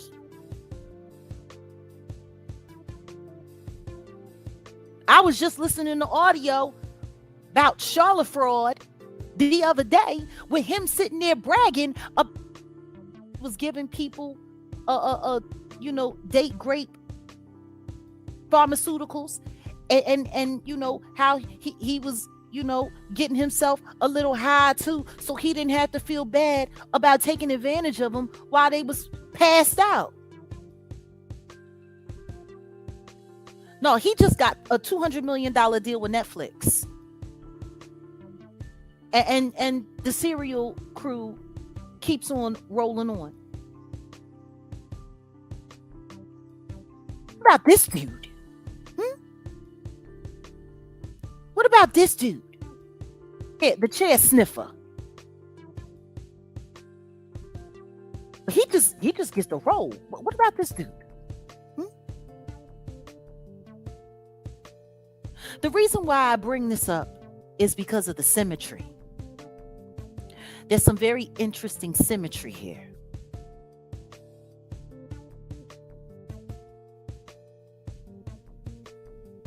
Put a 2 in the chat if you think Aries Spears is a PDF. Put a 3 in the chat if you think he's just a misunderstood comedian. 2 in the chat if you think he's a bona fide PDFer. 3 in the chat if you think he's just a misunderstood comedian. Because this asshole right here says all kinds of fucked up shit. Matter of fact, once upon a time, him and Corey used to be cool. I want y'all to think about this. Chaos, usually we be on the same timeline. I'm going to say it again. Put a 2 in the chat if he's a straight up PDFer. Put a 3 in the chat if you think he's just a misunderstood comedian.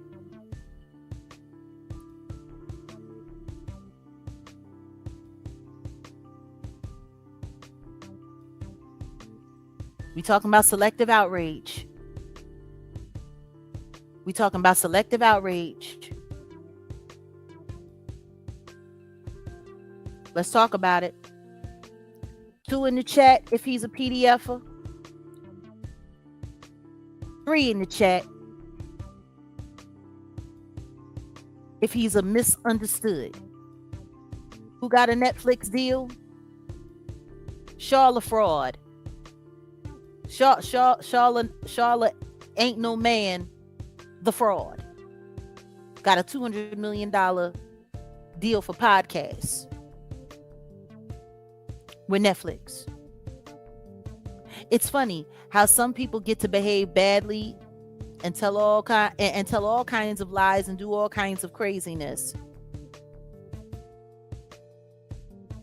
and they get rewarded for it. They get rewarded for it.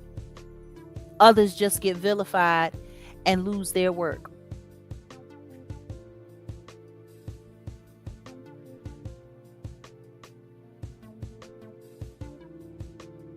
Yeah, yeah, yeah. He came out of his mouth and said all of that. Not only that, hold on a second. There's another video. Oh yeah, and let's not forget about this. Aries,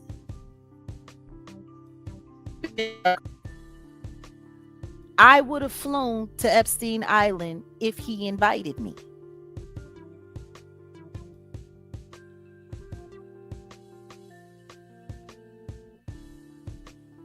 Yeah, Charlemagne, in audio that's being passed around online as we speak, admitted to date grape.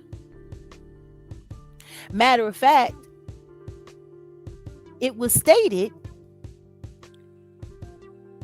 that the first time him and his wife were intimate, she was passed out drunk when he jumped on her.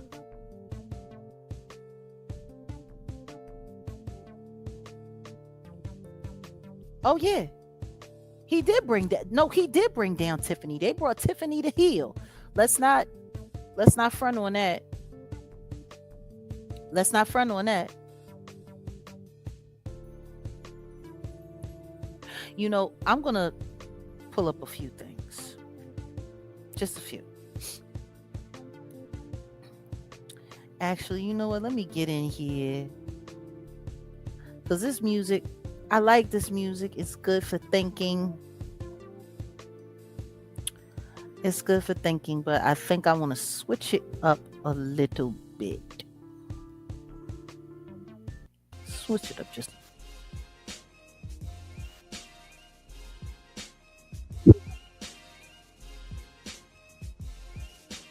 Yeah, this sounds like yeah, this sounds fit for where I'm about to go. We ain't gonna be here too much longer. We ain't been live in a minute, so don't mind me if I take my time with y'all. Is everybody having a good time with me tonight? Are we having a good time? I hope we are. I hope we're having a lovely time. So anyway, let's get to it. Let me handle up right quick. Okay? We're gonna pull a few things up. Now, see, you gotta love when liars get together. Because when liars get together, you know, it's just a great time. It really is. It's a great time.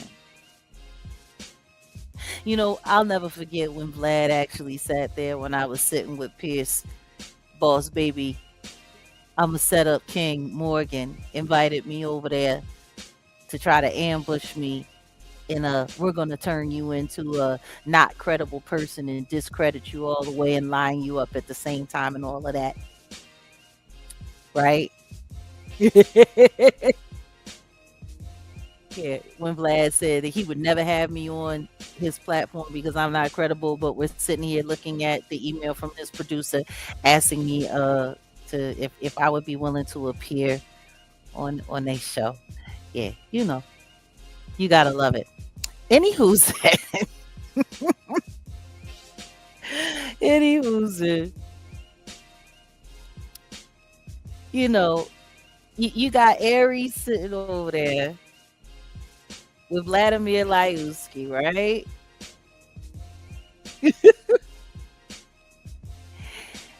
And I don't know. For me, I think it's just the audacity that some people have. Now, just in case we forgot, let's take a look at a little documents here. We're going to take a little look-see-wook-see at this documents here. Okay? Let me get my glasses together. Uh-huh. Plaintiffs also alleged that Mr. Doe was groomed, groped, and Uncle Mo Lester's, and Essie actually assaulted by Mr. Spears and was aided, abetted, and filmed by David Spates. The Momo's video was uploaded and published to the website Funny or Die in 2014 and was not removed from the internet until May 2021.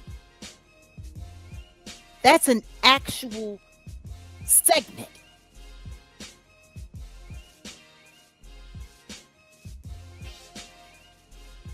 That came from the freaking lawsuit.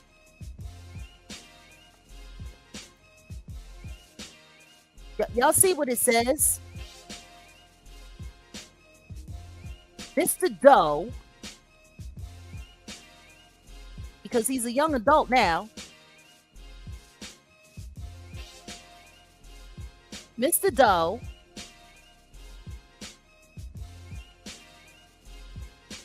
was what? G-roomed, groped, Uncle Mo lested, and Essie actually by Mr. Spears, and was aided and abetted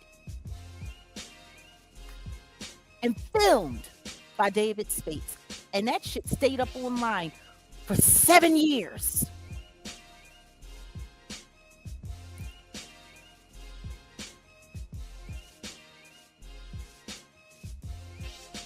You want to know what's even wilder than that? When a dude like that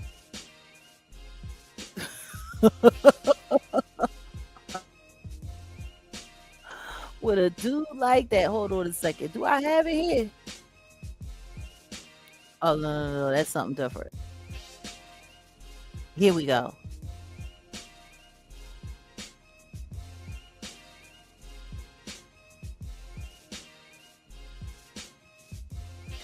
These are some of the pictures that were in the lawsuit.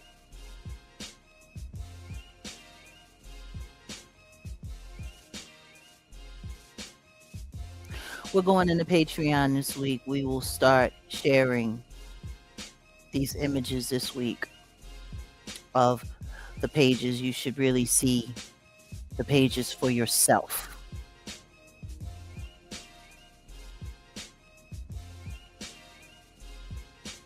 You really should.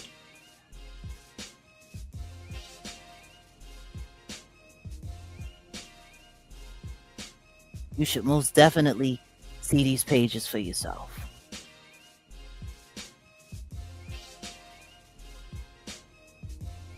For those of you that can blow things up yourself, you can read. Spears then sits on the tub's edge.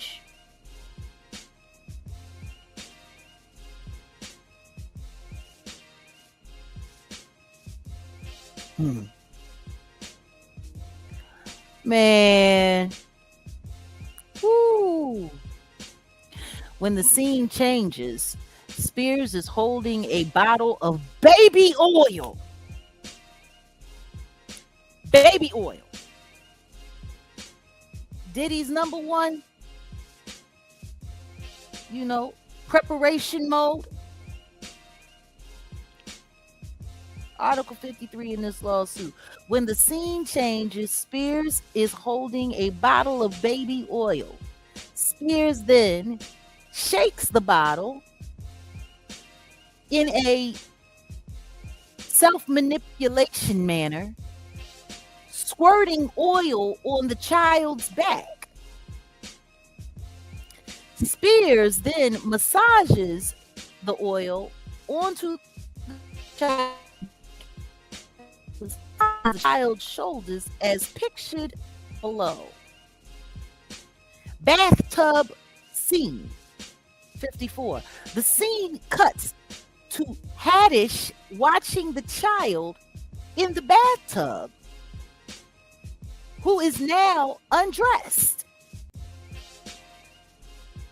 She is staring at the child until Spears comes into the bathroom, and Haddish leaves the room once again, meaning that she had brought the child in and prepared the child and left the child there for them. See, she lied to me about that part. Okay? Once again, it is just Spears and the undressed child and the cameraman, whose name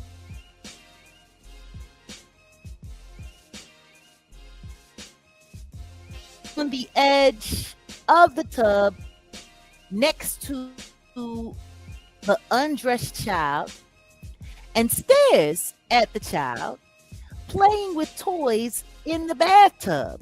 Spears once again is peering through the holes cut out of the newspaper. The cameraman then zooms into the child bathing himself as pictured below. I mean, I don't know. I guess that leads me to this.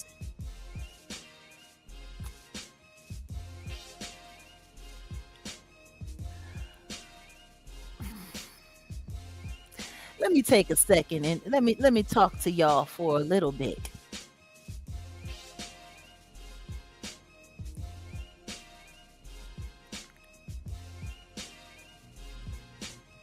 I still don't understand how they tried to pass that off as comedy. Clear violation. I couldn't agree more. I couldn't agree more. Let's see. Wow. Yep, never forgot that weird-ish. I have an idea who Mr. Doe is definitely. Yeah. Well, Mr. Doe is now a grown man, but at the time he was a child. Okay.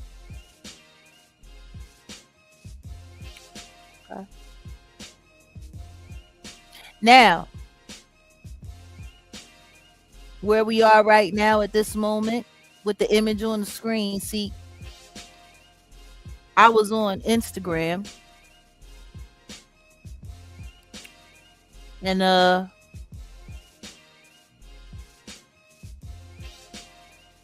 yeah, he's on paperwork. Like his allegations was on paperwork. I know.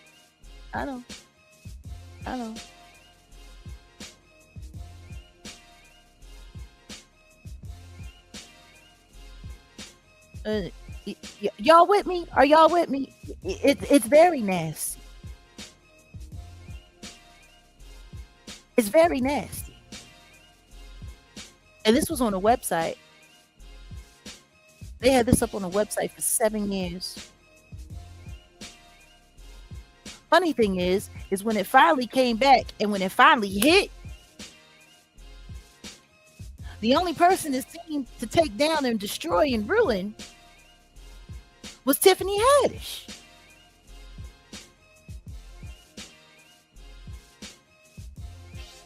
What's up, Mizak? So I need y'all to understand. A lot of people like Tiffany until this came out. I need y'all to understand something. Just like Corey's stuff was sitting online for all of these years and they pulled it all together. And now they made a Mr. PDF. This was the whole video with multiple scenes. And there's stuff that didn't make it online that's also in this lawsuit. And we're going to be going over that on Patreon this week.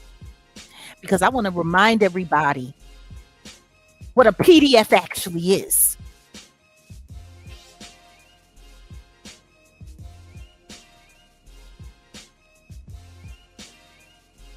Don't get me wrong. I do not agree with anything that's on those Corey Holcomb tapes. I do not agree.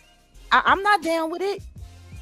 It made me sick just like it made y'all sick. It made everybody sick. That was the whole point. It was put together. It was edited. It was set up that way to make sure you hated this man. Sure did. And yet, we got Aries Spears sitting online trying to take pop shots at Corey Holcomb. Now, take a look-see here. Yes, you saw it, the 7-year-old male. Yes, that boy was 7 years old who he was squirting down with Diddy oil.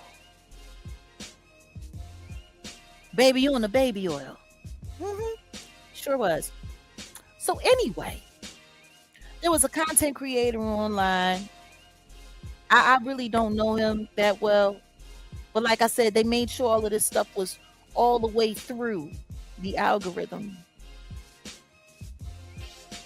All the way through the algorithm. And it popped up on the feed. And so he's sitting there and he's showing Corey Holcomb and talking about, because Corey was saying how TMZ, how they got him and all of his gigs is getting canceled and they're ruining him. And he said, F you, man. How dare you blame TMZ? I hate you. And the reason why I hate you is because of this. And then he starts playing that audio, a clip from the audio.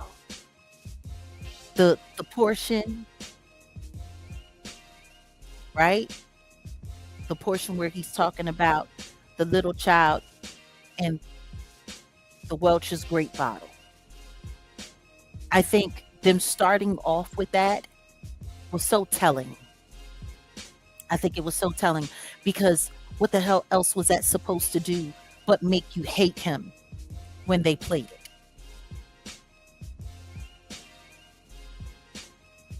Then I went to another video and that's when, they were talking about Iceland and now they're trying to really, make it seem like, well, of course, Aries Spears was a Diddyite, but they were trying to make it seem like, they were really emphasizing that he goes out of town to countries where messing with younger people is legal. And it's like I said, it's awful. All of it is awful. It's all terrible. And it was orchestrated and put together that way so you would feel that way.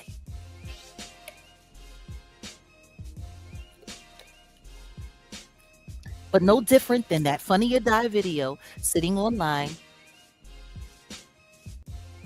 for what? 7 years?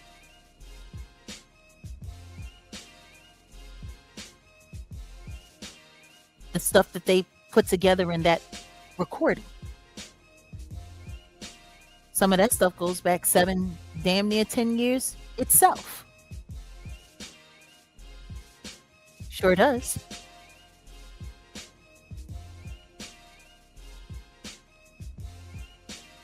Sure does.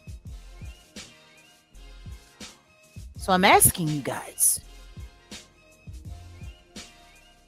if we are going to go after people who are doing this, why ain't we going after everybody? Now, back to this Instagram post. This guy is sitting here going in on Corey Holcomb, talking all kinds of crazy and talking about, yeah. And he's sitting there, listen to him. And Corey was talking about the young women and how at a certain age a woman can produce a certain kind of child or whatever the case may be. And he's sitting here and he's talking about how the PUSSY is fresh. And when it's young, and he's a sicko, and anybody that stands by this guy. Now, meanwhile, while he's sitting there talking about the PUSSY, he's got a little kid running around in the backdrop listening to him talk about the PUSSY. So I thought that was kind of weird. You gonna sit here and talk about this guy talking inappropriate about young people, but you're actually sitting here talking about this and saying these, very vulgar phrases in front of a small child, your damn self. And then I look in the comments and he's got this PDFer in the comment saying, laughy face emoji to infinity, if reaping what you sow was a person. And it got 4,299 likes, almost 4,300 likes. Do y'all see what I'm showing you? Do y'all see what I'm showing you? Do you see what I'm showing you? They got a whole PDF sitting in this post talking about Corey Holcomb talking crazy about underage girls, while an actual PDF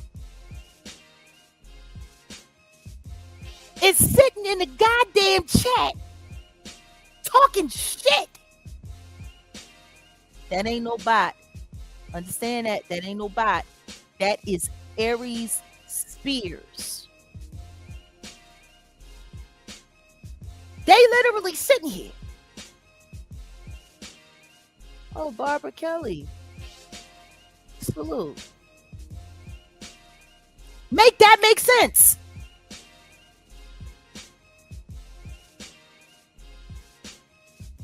Please make that make sense. Somebody make that make sense. Somebody.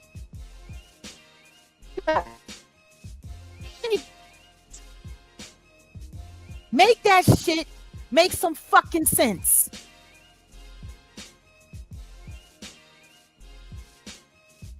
This guy is sitting there, and I mean, what was his name? Something Chappelle, Matt Chappelle or whatever. I don't know if he's a comedian or not. I don't know. I don't know if he's a comedian or not.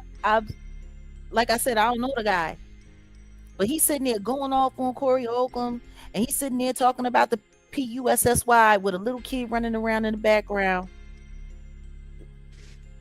You sitting here running down on Corey Holcomb for talking inappropriately about underage kids while he's talking inappropriately in front of a small child with an actual PDF in the chat, laughing, talking about if reaping what you sow was a person. Now let's be clear about this.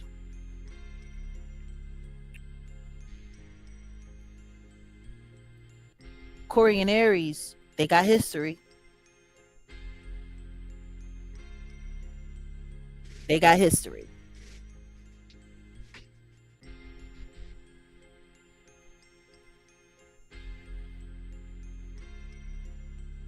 Like, they got a whole lot of history. Once upon a time, they used to be cool. And this was before that whole Funny or Die craziness came to light.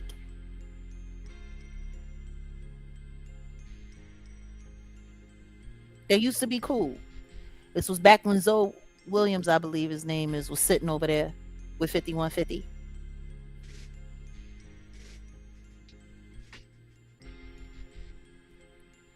Yes, I know she was a part of it too. I was addressing that. Now, like I was saying,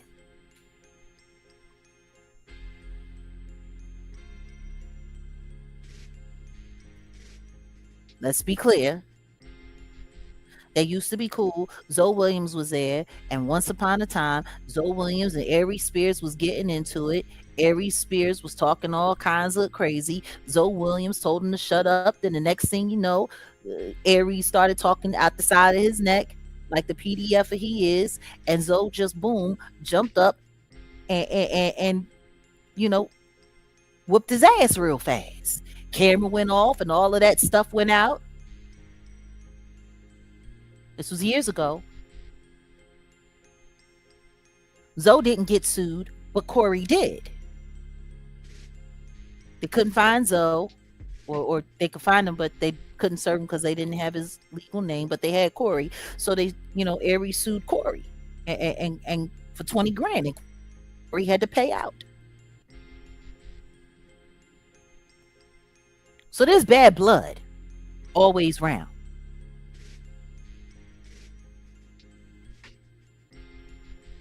I'm just trying to understand. So Aries has all the reason in the world to be running down on Corey and to be hating on Corey and all of that. All the reason in the world. But I'm just trying to understand how they're creating these little mosh pits of hate while hosting comments from actual PDFers who are on court paperwork, document record, sued. Oh, and by the way, they settled that suit and they paid those people off. That's why Tiffany Haddish gets to be back on TV again.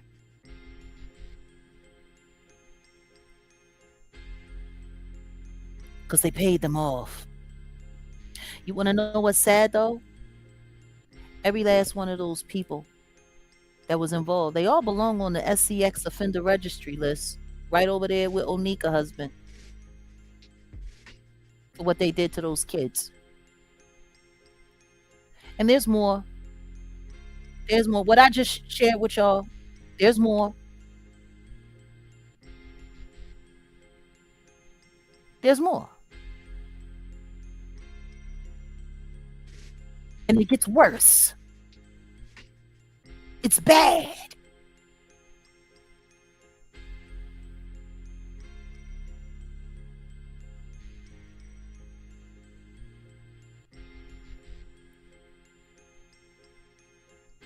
So we got Aries Spears walking around like a normal guy, talking shit about someone we know he hates. I'm just trying to figure it out. Like, what the hell is really going on?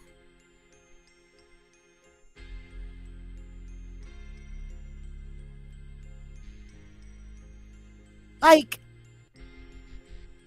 what the hell is going on?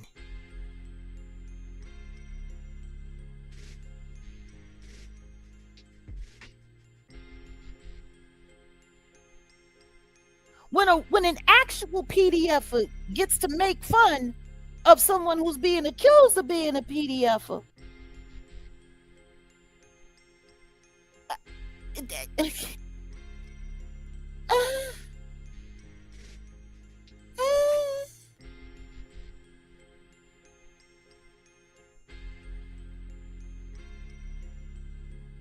What's going on in this world today? How are people so easily manipulated?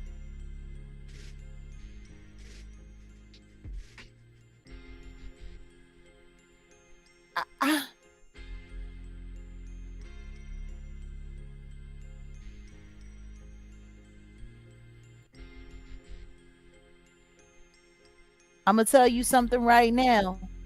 Arguing with our moderators here is not a good idea. I think twice about that.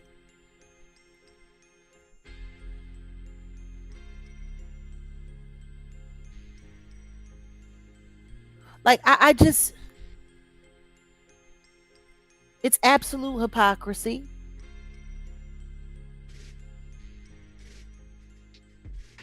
Hypocrisy. If we're going to go after the bad guys, and let's make sure we go after them all. That's fine. Y'all want to go after Corey Holcomb. Y'all want to tear Corey Holcomb down. Y'all want to make him the worst person in the world after this orchestrated, coordinated attack against tearing him apart. 6 weeks ago, he was fine. He was cool. He was getting anywhere from 250,000 to 500,000 views on all of his videos every Tuesday night. Thousands and thousands of likes, thousands of comments. Everybody was faithful supporters. Everybody was there. All of his members, everything was cool. And then 6 weeks later, he is the worst black man on the internet right now. He must be eradicated. I've heard from mutual contacts that we have in common, um, that they over there getting unalivement threats at 5150. People are threatening to unalive them. 35 freaking days. And people now want them gone off the face of the earth. What you saying over here, Michael? I have witnessed and fought for 12 hours how bad they troll Miss Jaguar Wright. It isn't glory, it's hell online. Jag recites are true and correct always. If not, she admits it. Sure do. Sure do. If I make a mistake, I make a mistake. I made a mistake a few weeks back. Sure did. And we fixed it. You know,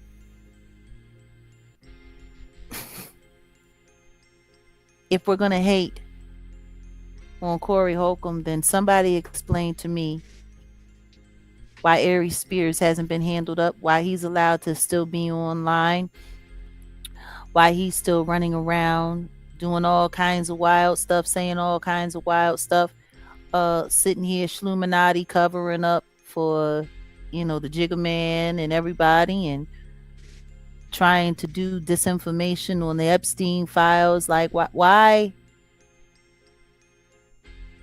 is he still speaking? Why is he still making $2 million a year and he isn't even funny? I guess he's getting $2 million a year for helping the Schluminati. Because he's definitely not getting it for being funny.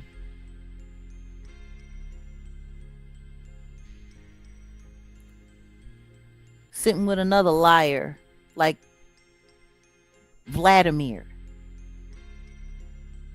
Liuski. Just in case. Just in case. It's not what he. Oh, yeah. Just in case. It's not what it should be. Oh, baby, take my number. I don't know why I just started singing like random excerpts from the 5 Heartbeats. Shots fired. I'm such a motherfucker. I really am. Let's just take a look at Article 58. Spears then sits on the tub's edge again and rolls over into the bath with the undressed child. Spears is lying on his side in the bathtub with the undressed 7-year-old victim. Spears then grabs the undressed the fully undressed child by his arms and forces the child closer to him in the tub, as pictured below.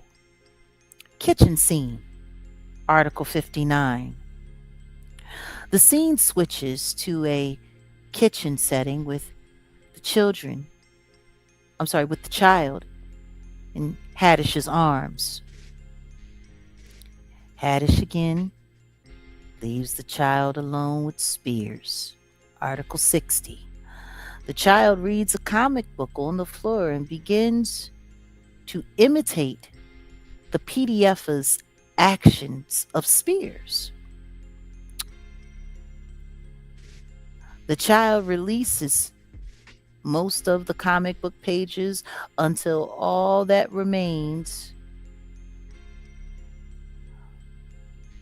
the last page where eye holes were cut out, and the child is now leering at Spears as pictured below.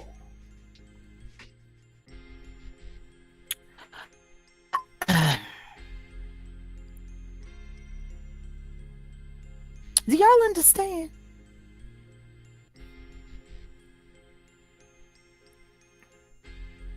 I mean, do y'all really understand?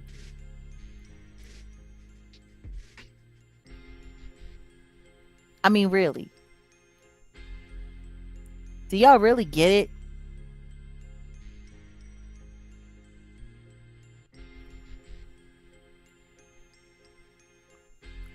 Because I don't know if everyone gets it.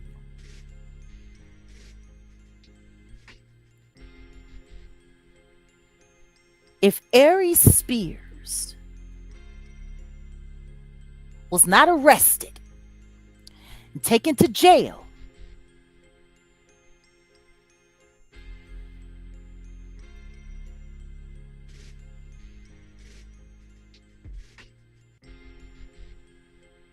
that part, Alina.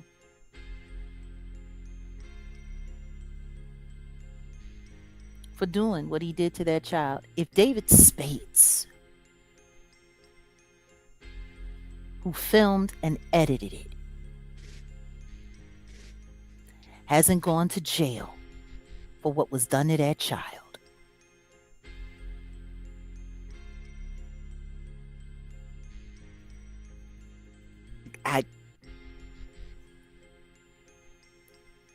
how wasn't that case criminalized?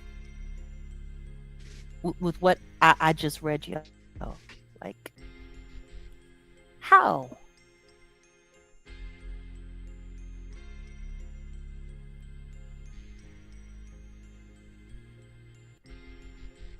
Like, this is the kind of this is the kind of crap that just gets glossed over. So I'm just trying to figure it out.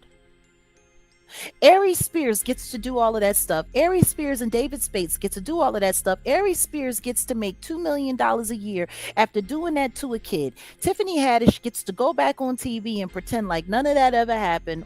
By the way, she was being represented by that lawyer that was representing Tory Lanez, that allegedly is representing Christina Payne, who's going after Corey Holcomb.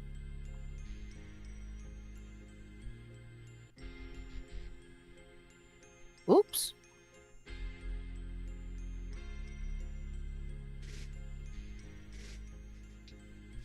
Really, when? Because even in the midst of that whole Funny or Die thing, Aries Spears wasn't catching no hell and he was still working. Corey Holcomb, they got him on the ropes. They sitting there. All of his gigs is getting canceled. He's being turned down for work everywhere. They're trying to run him off of his own platform. They're trying to make sure that this man is completely destitute and unemployable in record time. And yet, Aries Spears is sitting over there with Vladimir Lyuski and bragging like in what I just showed y'all. In those freaking comments, he was sitting there bragging. Like, people started bagging on him, talking about, yo, dude, we seen your video. You don't need to be up in here running your mouth. You talking a little bit too much. You got a little bit too much to say. Like, you doing too much. You need to back up out of here. It's kind of crazy because almost 4,300 people was sitting there co-signing his bullshit when he's the actual PDFer while they're running down on Corey Holcomb, right? Right? Right? And he's sitting there bragging, talking about he makes so much money, he gets so much money. Who cares what anybody thinks about him because he's rich and because he's doing this? But like that's his response. That was his response to people telling him, "Yo, you a sickie, you a sicko. We know what you did to that kid. Whoopty whoopty woo, yada yada yada." And he's sitting there talking about how much money he get and how paid he is. So I'm just trying to understand how Corey Holcomb should be ran off the face of the earth for the terrible things that he said after it has been a coordinated effort to destroy him, to ruin his character, and to chase him offline over the course of the past 35 days. But that funny or die thing, it's been rumbling just below the surface since 2021, since it was forced to get taken down. The only person that got publicly vilified for it was Tiffany Haddish, while David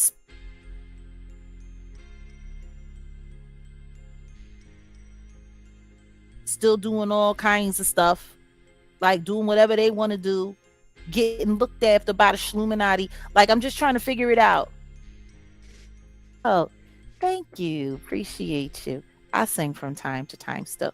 No, but seriously, I'm trying to figure it out. So they get to make PDF videos with kids and destroy people's lives to the point where they got to shut it down, quiet it up, and keep it on wrap, right? Keep it on wraps. Keep it on the quiet side of things, right? While they still getting money, but Corey Holcomb got to be broke, and everybody's got to hate him. Like, Aries Spears is so freaking comfortable being the fucking piece of shit that he is, that he's literally sitting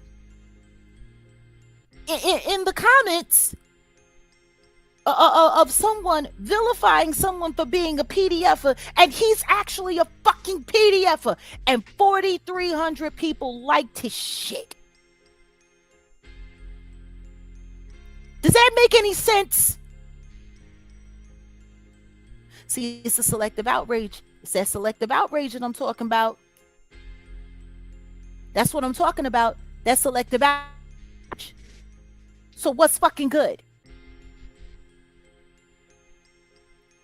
Like, what's really good?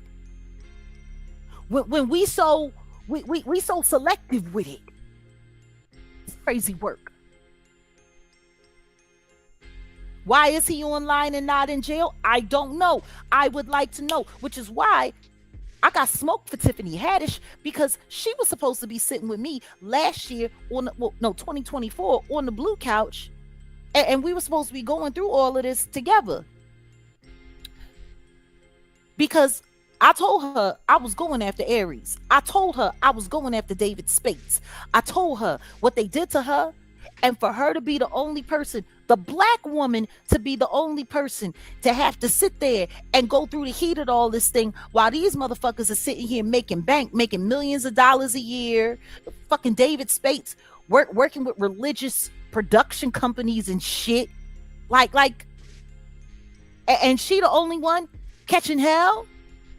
It was funny because she came to me asking me about the investigation that I was doing and what information found out on Aries and David, and I was sharing some of the shit with her. You want to know how crazy that is? Because apparently she went back and she shared with them what I had on them. Talk about either Stockholm syndrome or just the fucking biggest fucking pick me in all of Black Hollywood history. Like, I'm serious. I got smoke for her. Because if anybody should want them ragged and tagged for the PDF as they are, if anybody should want that thing criminalized so they get the hell that they fucking deserve after the way they strung her up, it should be her. And for her to go along with this plan, in my opinion, is her straight covering for PDFers. She's a predator protector. And apparently, the TV show was all it was going to take for her to protect these predators. Aries Spears didn't catch not an ounce of fucking hell. And apparently this pussy's so safe. He's so safe that he can sit there while they running down on Corey for being exactly, accusing Corey of being exactly what he is. 4,300 people. I'm just trying to understand.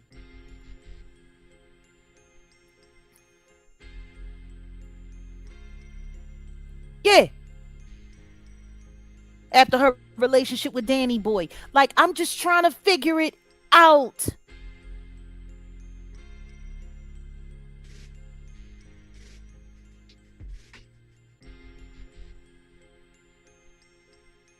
David Spates sat there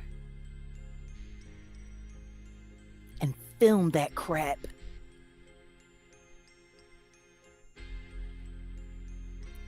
He edited it.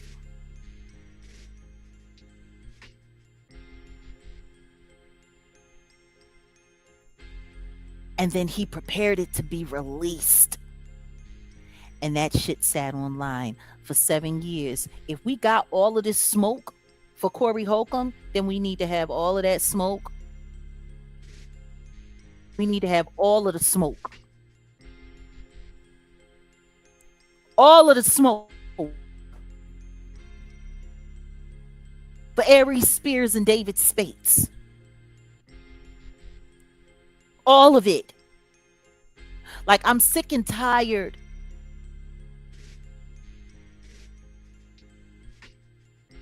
I am sick and tired of the selective outrage.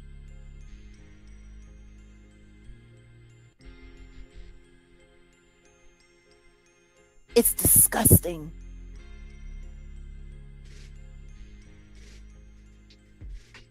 If we gonna go after the PDFers and if we gonna clean up these streets, then let's make sure we get everybody. But I'm gonna tell y'all this right now, and I want everybody to be clear. Don't come around dropping nothing. Don't come dropping nothing.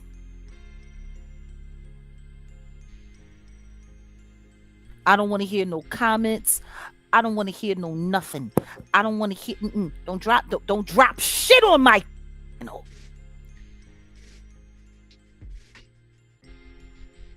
We gonna run down on these niggas too. Like, apparently Black History Month is the new lynching month to go after black people. So y'all want to go after? Let's do it. Let's get everybody. Let's get everybody. Let's get them all. There'll be justice when we refuse to let them keep pulling the shit that they pull. We need to stop the selective outrage. We do. It probably was a humiliation ritual. It probably was. It's funny because only the black woman got treated like shit.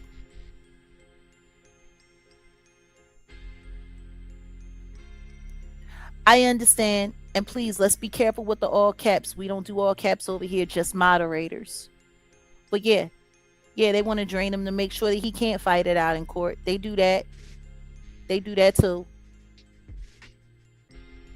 So I just want everybody to know, don't come to me asking me shit about Corey Holcomb unless you ready to handle up on Aries Spears, David Spates, and at this point, shit, Tiffany Haddish too. Fuck it. Paying those people off and making them sign a non-disclosure agreement is not justice. It's not justice. What if they decide they want to make another video? Hmm? Don't come around here asking me shit about Corey Holcomb if y'all not ready to get rid of everybody. For real.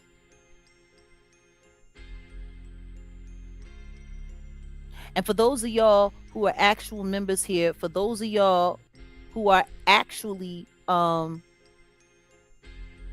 you know,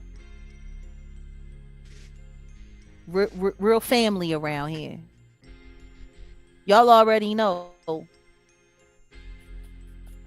I've been teeing it up to get ready to go after this whole Aries Spears, David Spates, Funny or Die PDF. Y'all already know I was already there. So to see this come, it was wild to me. It was really wild to me. It's so funny. I hear people all the time. Thank you, Sharon. Appreciate you. I hear people say all the time when it comes time to talk about the Jigga Man, when it comes time to talk about the Diddler, when it comes time to talk about, even before R. Kelly went away, when they would talk about R. Kelly and they would sit up there and say, "Oh, y'all just want to tear down successful black men. Y'all always want to tear a black man down. Always want to destroy a black man, and whoop-de-woo, and yada yada yada, and so on and so forth." Well, what color is Corey? What color is Corey? There was a whole victim who was 13 years old when she was messed over at an MTV Awards, as she alleged. She was stalked, she was harassed, she was hunted down and pressured and bullied until she couldn't take it anymore. And she dropped her lawsuit, and it was registered with prejudice so that she could never bring up her claims again. And yet, when Mr. Carter,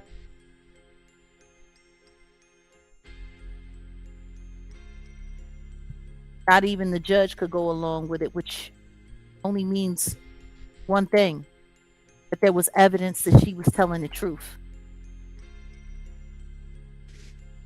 But where was the sympathy for her? When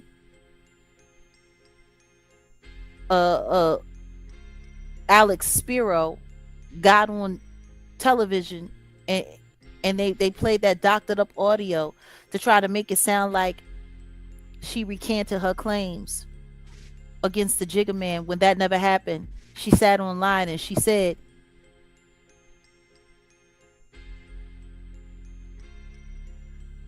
"I'm sorry, babe. 9 times out of 10, there's probably people sitting in here trying to report it to try to slow it down and shut it down in some way. I apologize, Kat." No, but seriously, did nobody care about her? And all anybody could say is, "Why y'all going after these black men? Why y'all want to tear these black men down? Y'all always want to tear a black man down." I guess Corey is Chinese.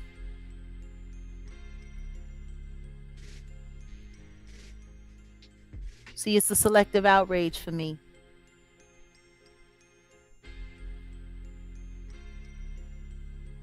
It's the selective outrage for me.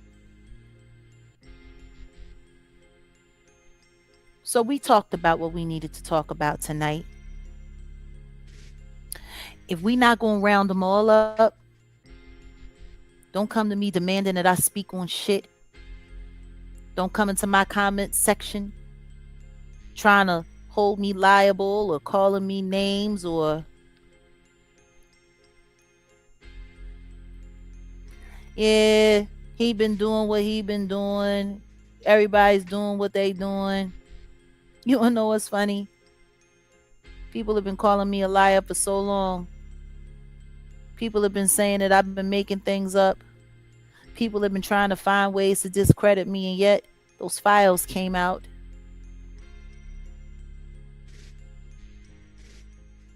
And I don't hear a whole bunch of people thanking me. They got Onika out here literally repeating damn near everything that I've ever said already, that I've been said already. And they're sitting there trying to make it sound like she's saying something fucking new. It's insulting, honestly. It's insulting to my intelligence, and it's done to try to kill my self esteem so that I won't believe in me.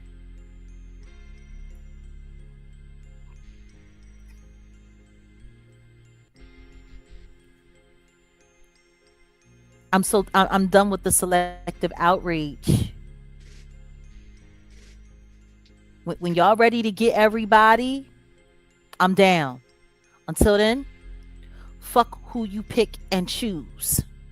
Because what it seems like is the people that are picked to be drugged through the mud and torn apart are the people that ain't down with the Shluminati and the weirdos. And the people that do get picked apart are the people that are fighting against the Shluminati and the weirdos. Like that's what it is. Because there's no way in the world you take Corey Holcomb and put him in one hand, you take Aries Spears, put him in another. They're both black comedians that tell irreverent, inappropriate fucking jokes. But the PDFer gets celebrated praise and gets a pay raise.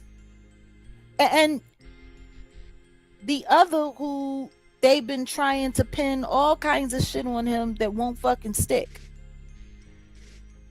They put together the most negative sound bites of his career, and all of a sudden he's supposed to be the most hated, and we let these weirdos just walk around. I don't get it.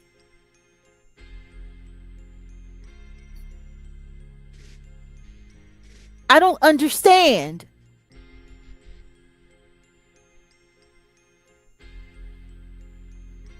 What is wrong with people?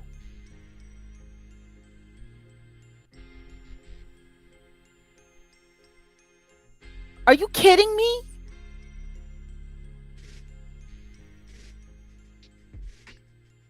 Everybody's repeating everything that I already said, trying to act like I never said it before. I don't know. Maybe they think because I said this shit 6 years ago, 5 years ago, 4 years ago, 3 years ago, 2 years ago. Maybe because humanity has gotten so fucking stupid, dumb, and fucking lame. They think that they don't remember that I already said it, so they just going to get a bunch of patsies to come and repeat everything that I said and pretend like I never fucking said it. It's insulting, and yet I still stand here. All of them a bunch of fucking pick-me's. All of them a bunch of fucking Shluminati pick-me's. I'm telling y'all now, don't come through here. Don't come around Jaguar country. Don't do it. Don't come around Jaguar country talking about what you got to say, what you got, what you doing, and whoop-de-woo, and don't do it. Don't do it to yourself. You will get your feelings hurt. Save the children. We need to save ourselves so we can save the children.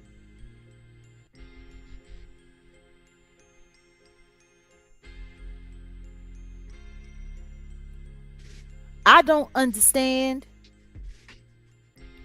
why people like playing these games.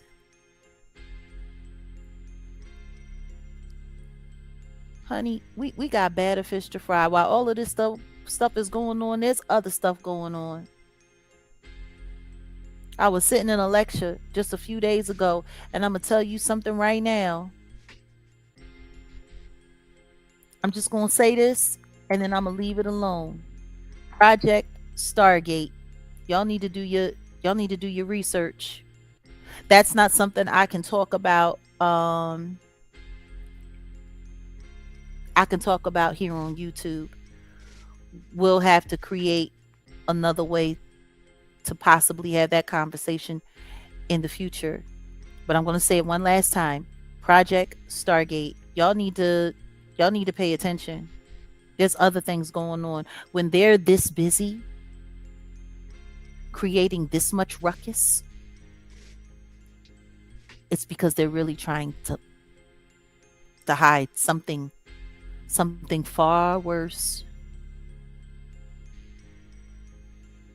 Far worse.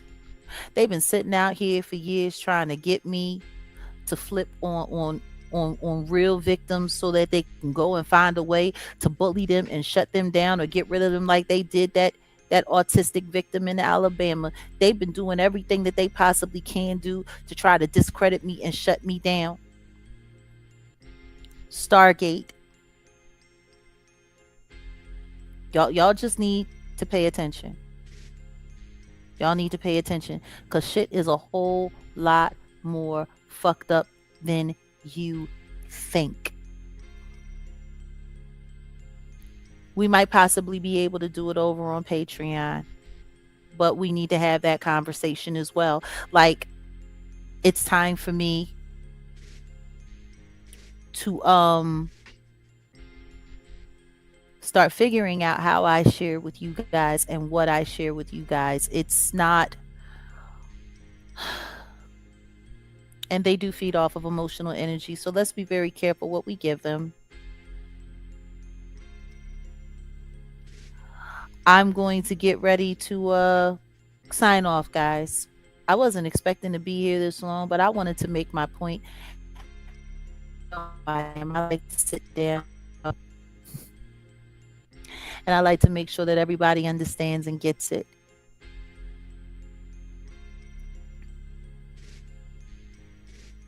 Oh, it's most definitely bigger than Onika. It's bigger than all of us.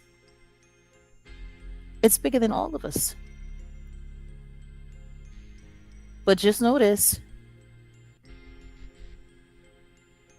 I will not allow my mind to be dictated to by a machine that does nothing but lie, and cheat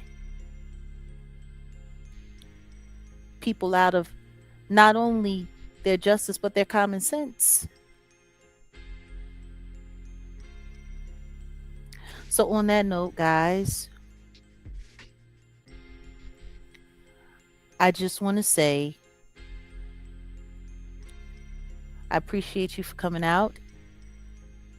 To my moderators, everyone that could be here, love you very much. Make sure you check out our moderators and their channels. They all have very interesting broadcasts that they do, and they share their own versions of what's important. And to the weirdos online who still keep trying to get my attention and get me to respond to all of your craziness with all of the wild shit that you say, especially moly faced witches who need a life. So they didn't stay in the seat left. Come on, Rob. Go, Rob.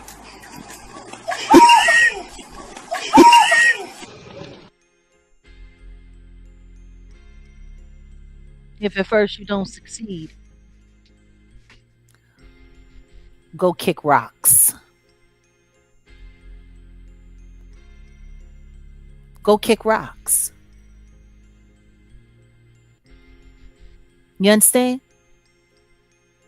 Because whatever y'all are trying to plan for me, whatever y'all are trying to do to try to just take me up out of here or think that you're going to move me around, it ain't happening. It ain't happening. Y'all, whatever y'all want to say, but please just remember this.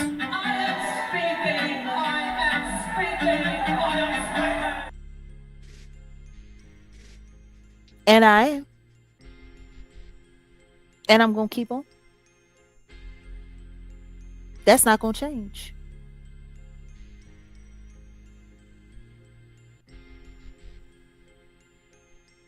Yeah, they in the bushes. No shoes on with dirty feet, honey. Listen to me. I am speaking. I'm gonna keep on. Sure am. So, all that being said, I want to thank you guys for popping through.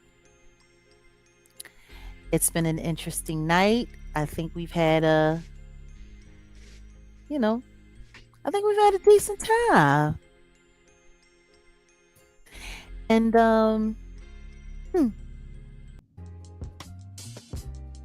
I think we're gonna just groove on up out of here.